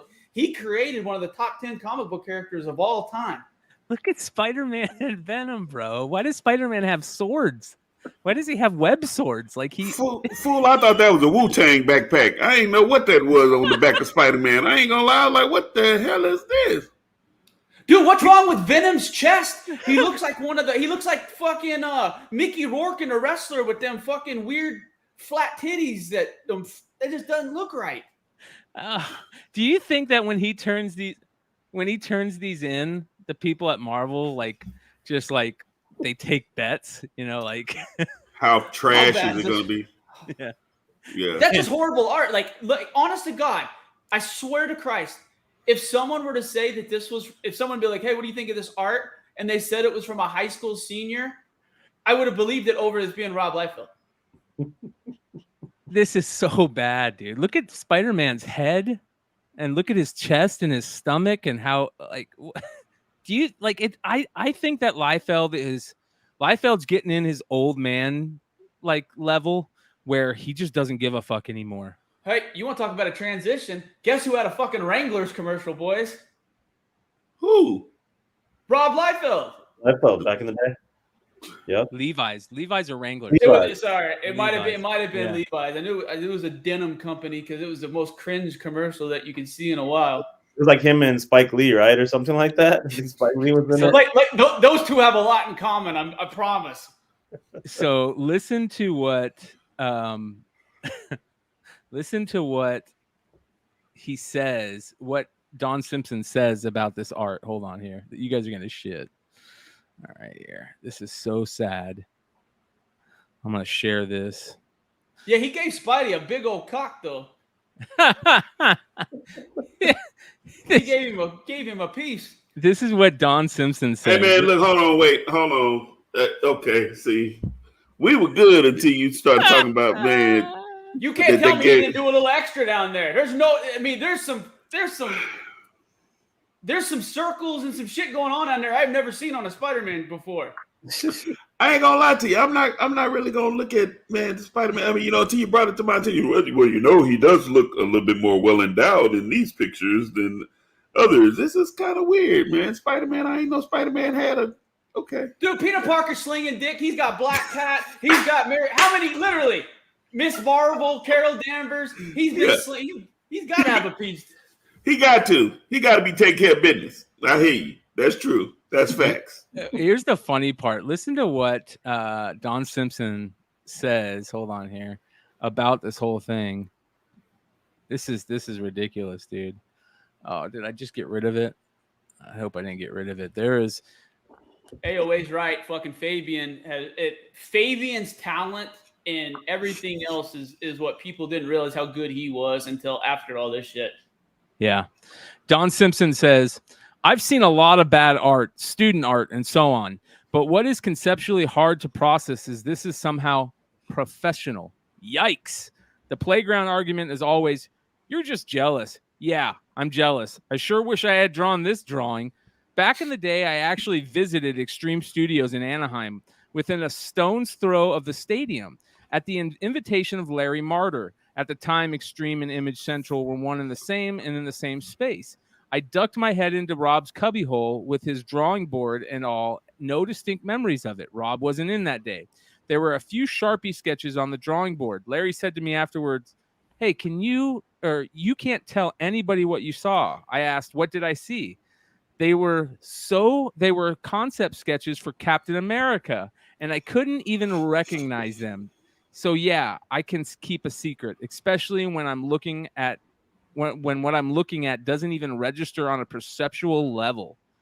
That's all I'm saying. Needs that Captain Marvel. He needs that Captain America chest to that. Wow, bro. That is sad. He says, I'm a worthless hack and never was. It says here, that's all I'm saying. I'm a worthless hack and I never was. It's too kind to call me a has-been. I clearly have no regard for my artistic and professional superiors, and you're right, I completely blew it. And yet I'm somehow convinced that this may be the single worst image of Spider-Man ever drawn by a so-called professional artist, let alone published by Marvels. Whoa. John Romita Jr. has got a couple that could fucking rival that. I promise you. Yeah. Dude, the Vulture's got worse eyebrows than I do. Venom looked like Shaq after he'd been taking P90X. You seen that Shaq commercial? Shaq was fat, and then now Shaq is like cut up or whatever. He's Well, you guys really want to shit? Check this out. You guys are gonna trip on this. Oh my god, dude. Where the hell did that go? There we go. You can buy the original art. How much? How much? 10K. $10,000. I tell you what, if that was 4 or 5, I'd think about it to own the worst fucking cover of Spider-Man by a professional artist ever done. I could do something with that. Dude, think if you owned that original Captain America sketch that they put in Wizard with the big, huge chest. Like, if you own that sketch, I think you could sell that for a shit ton of money. I bet you Dinesh would buy that in a heartbeat. Do you remember? This is old school CBSI. Some people might remember. Do you remember Wade's old Iron Fist Jizz Hand sketch? Yeah. I've tried to buy it off of him for 6 years. Like, I've offered some crazy money because I think it's the worst comic book that's ever been sketched, and I want to own it. Yeah. Hold on, I'm gonna look that up. You guys don't know what we're talking about. It's got to still be. Yeah. Oh, here we go. It's definitely out there. It's an old CBSI post. Oh my god! Come on. I'll text Wade and see if he'll send me a photo in time. So I think I have. Here it is. I got it. All right. Here it is, you guys. What? Uh, Who drew that? that's no. Look at his hands. What the fuck's coming out of his hands? That's why we call him the jizz hands. Like, that's it. He won't sell it to me. I've been trying for years. Kyle Strahan. Kyle. like geriatric jizz hands. That's oh man. First of all, Iron Man got a gut. Iron Man. But Iron Man ain't got no gut, man. He looks like an old man, dude. Man, Iron Man got a belly, man. I'm saying. Iron Man got a belly, man. Dude, he looks like one of those guys that got out of the retirement home on Halloween night. Like, it don't look right. There's some problems there with that guy. Yeah. He paid for that. Like, it was like $175. All right. We got. We're not going to get too deep into the video game stuff. We're going to kind of give you an idea of what we got coming up. We're going to deep dive into it next week. But it was pretty interesting. Vinny, he sent me this article, and first of all, I couldn't believe it came from Title Max. Yeah, it's weird. What is this doing there? Yeah, what is this doing at Title Max? But I have no idea. But so just to give some context, so Trey and I were talking about, we were talking about comic book characters, first appearances, what's driving all the popularity of these characters. Is it the TV shows? Is it the films? What is it exactly? And I think, as we were talking, we were saying, okay, well, it's these characters that kind of get this mainstream appeal, and it could be that they had no appeal in the comics, like, for example, some of the Guardians of the Galaxy or those types of characters who we didn't really think too much about in the 90s, but who got a lot of notoriety from being in these films, right? So what I was thinking was, okay, yes, so a lot of these characters, their popularity derives from how accessible they are to people and how much they see them in films, etc. So I was thinking about, in terms of speculation for video games and how I've been looking at it over the last year or two. And this is one of the lists I wanted to share with you all, because what I've been doing when I think about what is going to transcend, kind of this generation, what are people going to want to collect in the future?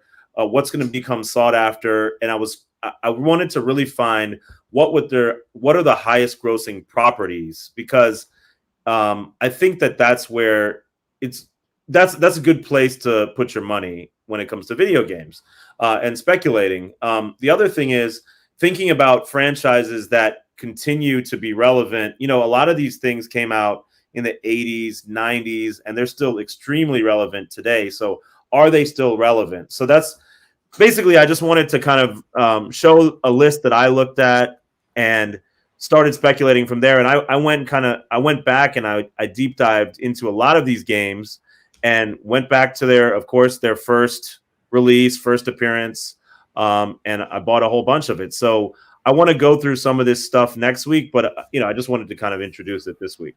I think some of these key things that we're seeing on this list that, to me, I would circle in on about speculating on and investing in Call of Duty, right? I mean, that's probably something that not a lot of people, are really looking at right now. I imagine they sell for a lot, but it's not one of the video games that we hear people picking up all the time, right? Wii gaming, yeah, that's a new thing. It might be smart to pick up on. The Street Fighter stuff is already probably way too high, but this World of Warcraft thing is very interesting for me. Yeah, World of Warcraft, I think people have not really been, I don't think people have been really thinking about that in terms of speculation with video games that much. I think some people have been buying the World of Warcraft game, but next week I'll dig into the first ever Warcraft game, which I think is really cool. Here we go. Trey's got the Call of Duty. Yeah. Awesome game, by the way. Awesome. He got it. It is a second print, but I got the prices right, and I picked up the demo. Ooh, that demo. Man, that's so cool. It might be, you know what I mean? I have no idea, but this is the kind of stuff I like collecting, comics, kind of off the grid stuff. So I think Marcus and I might be doing something pretty cool here regarding games in a few weeks. So I may piggyback on with his. We got a bunch of cool video game stuff. We got some comic stuff, NFT stuff. Like I said, things are kind of slowing down in my world, so I'm going to be able to spend a lot more time and start organizing and move this to the next phase, hopefully, for you guys. If you guys, in terms of sports games, FIFA was way up there. Madden, of course, is massive. And then, games that we've mentioned a whole bunch. Minecraft is on here. Fortnite is on here. I mean, shoot, even something I didn't ever think about was Lego games. There are a lot of Lego games. And if you guys really want to deep dive on that, if the first Lego game was on the PC, so we'll talk about that some more next week. But yeah, there's so much cool. Yep, I'm gonna buy that. I picked this up literally when you first started doing your video game shit.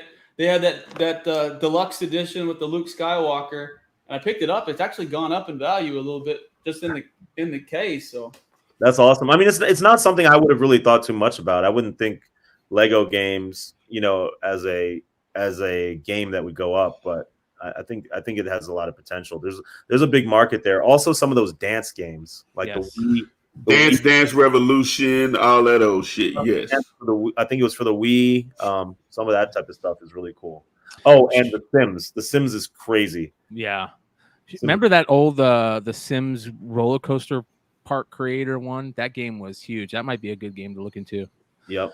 Shout out to Heroes Reborn. I'm sorry I didn't see your super chat. He says this is when we were talking about Liefeld. He dropped a $9.99 super chat and he said he created Deadpool, but Deadpool is great because of what other artists and writers did with him. If Deadpool movie never happened, we'd never be talking about him. That's a great point. He's not wrong. I agree with that. I do agree with that. Like, because here's the thing is he wasn't in the Liefeld run. It was more of, he was more of that assassin-y character. They put that slapstick and put some depth into him. Was it Kelly? Who did Joe that Kelly.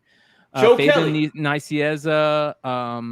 Those are the two that made Liefeld created him, but those are the two that made him the character he is. It's kind of like how Bruce Timm made Harley Quinn who she was. It had nothing to do with the comics. They completely made that character up on the animated and transferred it over. Yeah, I started reading Deadpool because of Ed McGuinness. I was a huge Ed McGuinness fan back in the day. So, yeah, man, I love Ed McGuinness.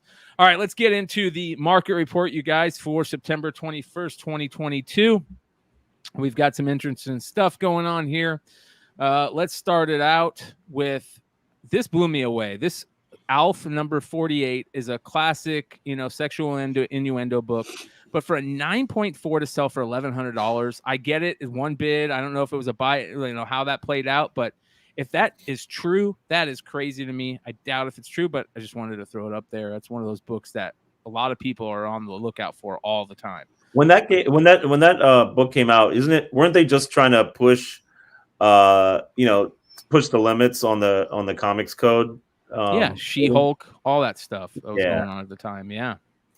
The Invincible #1 gold foil variant. There's a sale on eBay for it. We didn't see very many sales on eBay for that for a long time, and it was very interesting to see this one just sold for almost $1,200. So that's still in play. It's the original.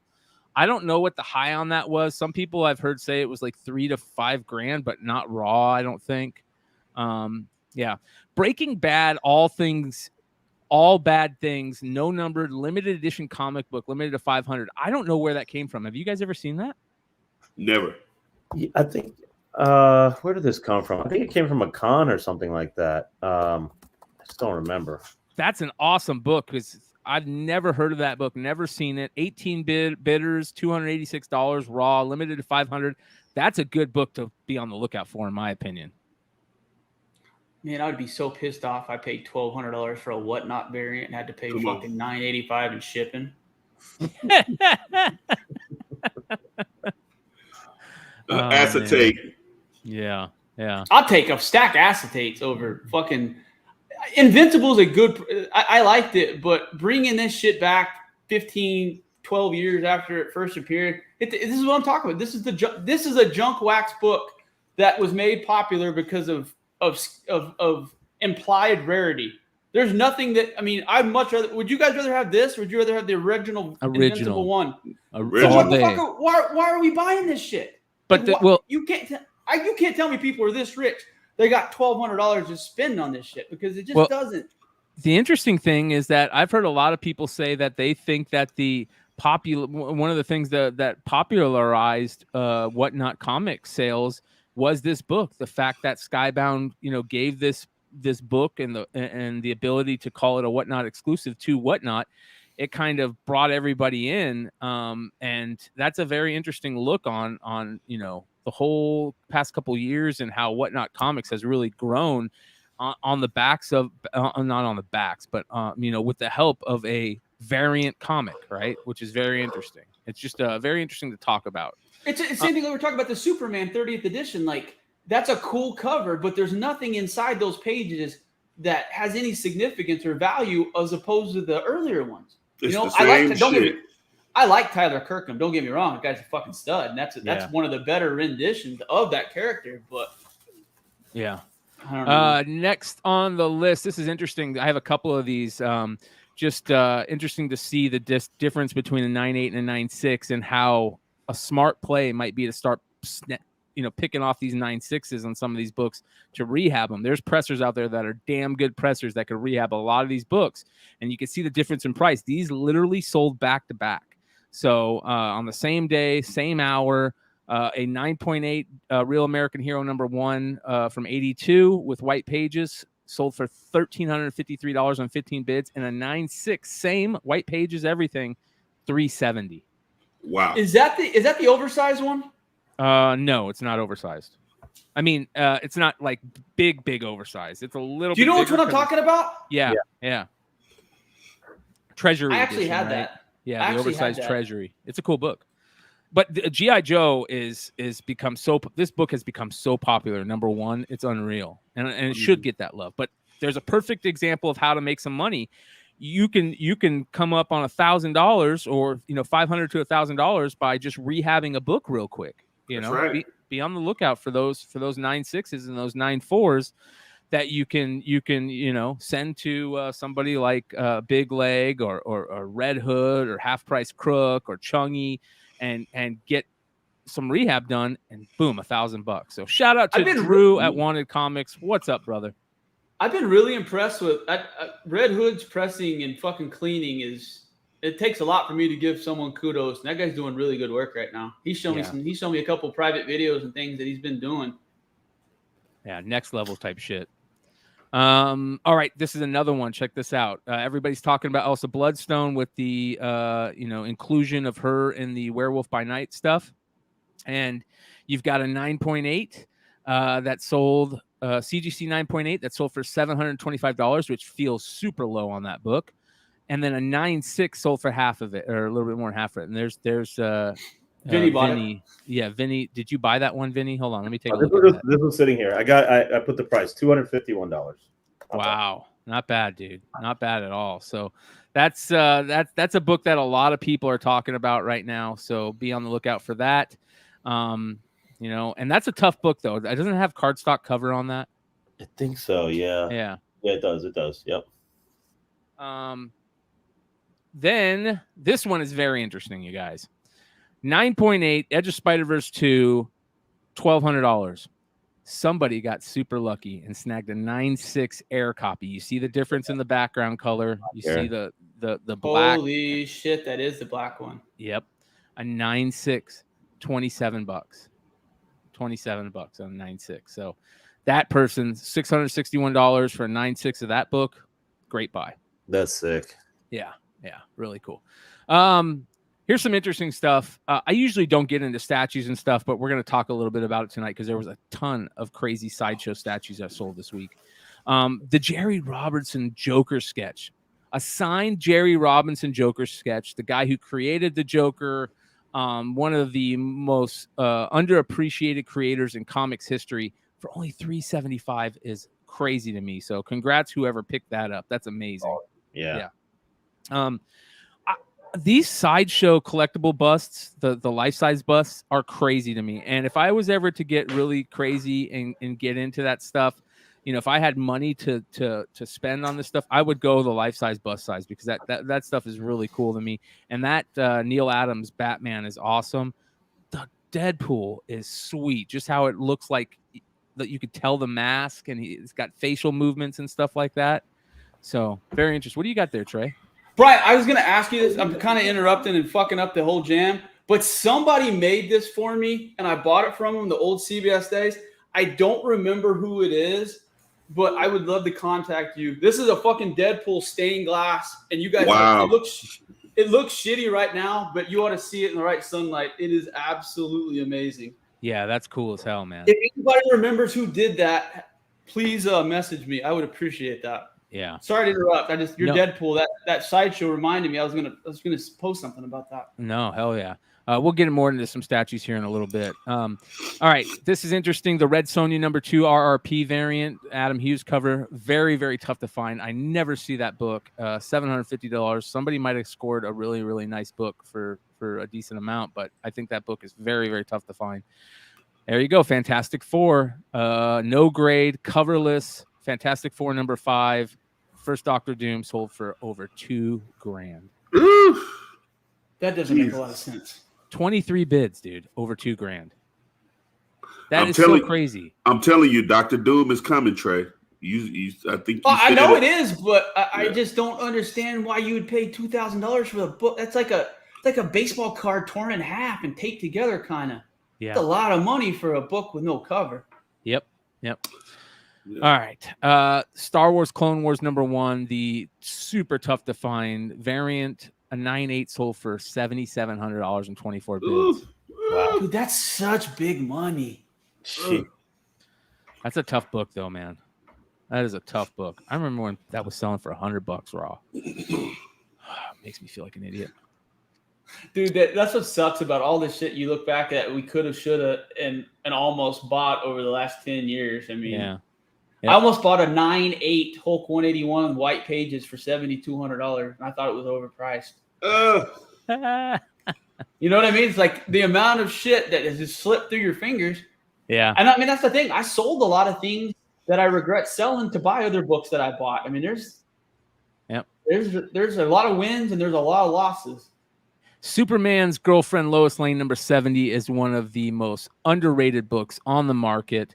And especially if you can find them with white pages and in decent condition. They're usually destroyed. They were not a book that was collected or kept. And it's the first Silver Age Catwoman appearance. She only appears in a couple books before this, and she's on the cover. It is such a tough book to find. And a CGC 5.5 with white pages sold for $316. And to me, that's a fucking steal. That is a steal. I think that book is going to be so much more appreciated here in the next couple of years, and people realize exactly what it is. Sports Superstars #5, a 9.0 signed by Mike Tyson, you guys. Ooh, that's my kind of shit. That's my kind of jam. $344.99. And man, if I would have seen that, I probably would have bought that. That is a steal. There are rumors his health is declining. Oh, no. Yeah, I read that. I read that. Yeah. So it's one of those. It's a horrible thing to ever spec on people's health and this and that, but everyone knows what happened when Kobe passed away, and I have a feeling that a guy like Mike Tyson, who is probably might be even a bigger global superstar than Kobe was. Absolutely. I don't know. It's probably pretty close with everything else, but I'd like to have a Mike Tyson autograph.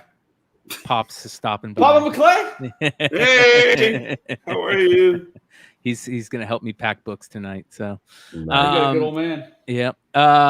So the Spider-Woman Alpha #1, the Lee 1/25 variant, is such a beautiful cover, super underrated. $562 on 23 bids for a 9.8. That book is so hard to come by. You don't see it very often. I could see that book being $800 to $1,000 here once that Into the Spider-Verse really hits, the second one. So wow, yeah. Alvin Lee, I think, is the name of the artist. All right, next on the list, the G.I. Joe Night Force Hydrofoil Night Ray boat. I talk about this all the time. The Night Force vehicles are so hard to find. They have that all black with a super bright neon orange, which definitely wouldn't work in nighttime. But anyways, $810, and it's not even, I don't even think it's all there. No box, just loose. Crazy. G.I. Joe Air Commandos featuring Sky Creeper, which is one of the most beloved variants of that figure. Unopened, you got 3 of them for $600. I don't know if that's a good or bad buy, but to me, it kind of feels like it could be a good buy. We talked about that last week, Trey, with that Falcon glider that I show right there, $256 just for a torn up glider. So that is so cool, though. Yeah.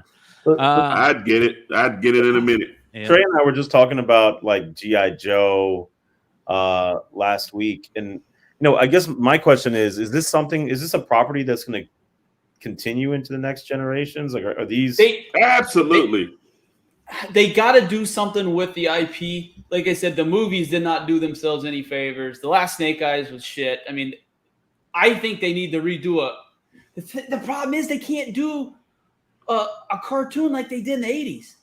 Who are they going to fight? Someone's going to complain. Someone's going to identify as fucking Cobra, and they'll have to shut the shit down. You laughing, but it's the fucking truth. Yeah. Like, just because he has a silver shield over his face doesn't mean you can lob missiles at him, even though he just killed 1 million people. Seriously, you can't have an army type show as a cartoon anymore. There's the G.I. Joe Baroness. Just the Baroness herself sells for $250 on that Crimson Fuchsia Baroness, which is awesome. Yeah, we talked about that set last week. The super rare vintage Fun School G.I. Joe Street Hawk. That the second time I've only ever seen this. It is from India, and they did Fun School over there for G.I. Joes. And I wish I knew about this because I would have been searching for this thing forever. Awesome. I'm going to Tennessee to my parents' place this weekend. I got to go looking for these old Fun School toys. Yes. They're all on card still. I just got to go. I don't have this one, but I do have like probably about 10 of them. I got to find them. Yeah, I got to find them. The Commando, Estrella Brazil Commandos, Cobra de Aco. I thought you were going to give it the full run the first time. I was going to be fucking impressed. Cobra de Aco, that is one of the toughest to find figures. It is a Snake Eyes head on is it a grunt body, all painted different. The chromium head is what sells it for a lot of people. Very, very tough. Only put out in Brazil. And $455 for that loose figure is pretty awesome. Yeah. And the gun has this really weird piece of plastic that attaches to the backpack that is always broken, and it's there. It looks like the barbecue backpack. Yes. Yep.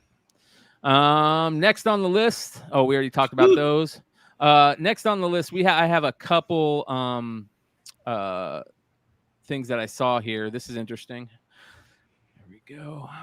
Ooh, that's sketchy. This is a IDW Transformers Shattered Glass 2 #2 cover. Sold for $990. Look at this cover. Oh. Yeah. I'm sick. I love it. And the Shattered Glass series is one of the best Transformers storylines, anything that they've done. So to own a cover from that run, any of the Shattered Glass run is cool to me. Right. Yeah. So there's that. That was pretty awesome for what it sold for. This is surprising to me that I forgot about this old school Two Gun Kid early Stan Lee stuff. This is signed by Stan Lee. It's a 3.0. It's got Jack Kirby, Dick Ayers cover and art. Early Stan Lee story, first appearance of the Two Gun Kid, signed by Stan Lee. And I think, isn't there a Western cover where Stan Lee is the stand-in for the guy on the cover? That's the reason why I looked at this, because I thought maybe this might be it, but it's not. But $900 it sold for. This is cool too. Bill Sienkiewicz, original art. This is Moon Knight Volume 1, Number 4 cover sketches. Huh. Look at That's that. nice. That is nice. Sienkiewicz, old school Sienkiewicz from the early 80s. Look at that. He's a talented dude. There's the cover. Wow. And there is the pieces. So sold for $1,600. Yeah. All right. Statues. Look at this statue right here, you guys. Zatanna premium format. Look how cool that box is. That's The box is awesome, but look at that statue. That's live. That is freaking amazing. Those fishnets look Damn near real. Damn near real. Damn near rare. Damn near rear. $850 on 20 bids. I didn't realize that. I mean, I knew that statues go for that much, man. There was a ton of statues sold this week. Look at this. Original Film Noto marker drawing of Batgirl. Are you kidding me? That's a cool piece. That's It's a awesome. great piece. Sold for $820. So I would definitely be all over that. All right. So this is not based on a Jim Lee cover. It's based on a Jason Fabok cover, but Jason Fabok could have drawn this in the style of Jim Lee because it was just so perfect. But this is the Batman Who Laughs Prime Studios. Wow. With all the little, look at these. This is a statue, you guys. That's sick. Wow. I remember having an option to buy that statue for like $500. Look at that. He's such a good character. I don't know how they're going to eventually use him. And look at that. I don't know. I agree. I don't know how you do death metal or any of those. I don't know. Just cost wise, if they could do them, it'd work. Yeah. That artwork is insane. Look at this one, you guys. That's this insane. Krang. This is a Krang statue. What did that go for? Made by Good Smile Company. Yeah.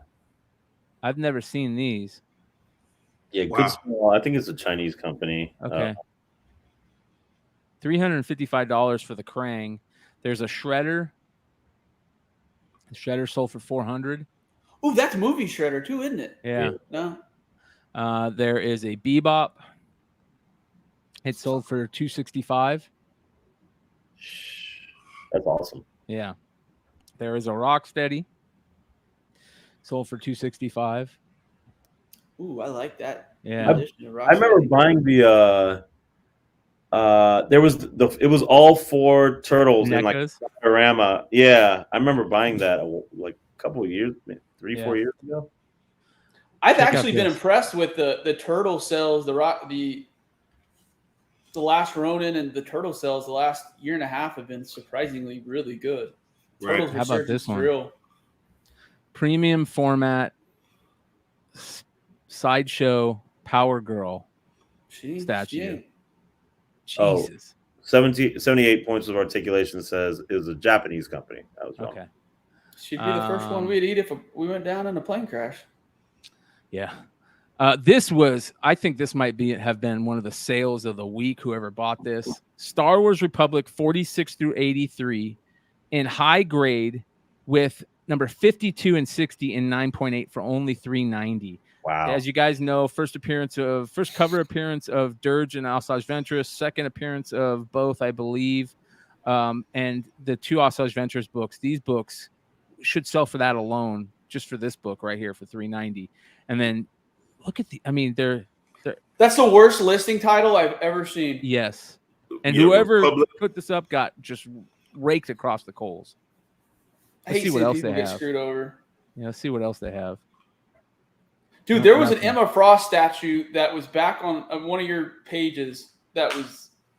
Yeah, next level. I'll show you. It's right here. If you can get, yes, it was that one.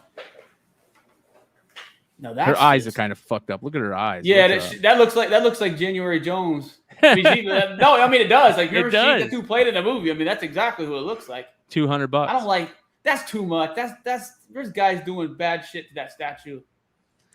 Tim Vigil Faust page. Faust, Love of the Damned, original art page. Look at this. This is freaking art. The original art, you guys. Look how beautiful this is. Crazy. Wow. That awesome. Is nice. That is freaking incredible. Yeah. To get a Faust page under $1,000, yeah. Great buy. Here is another one.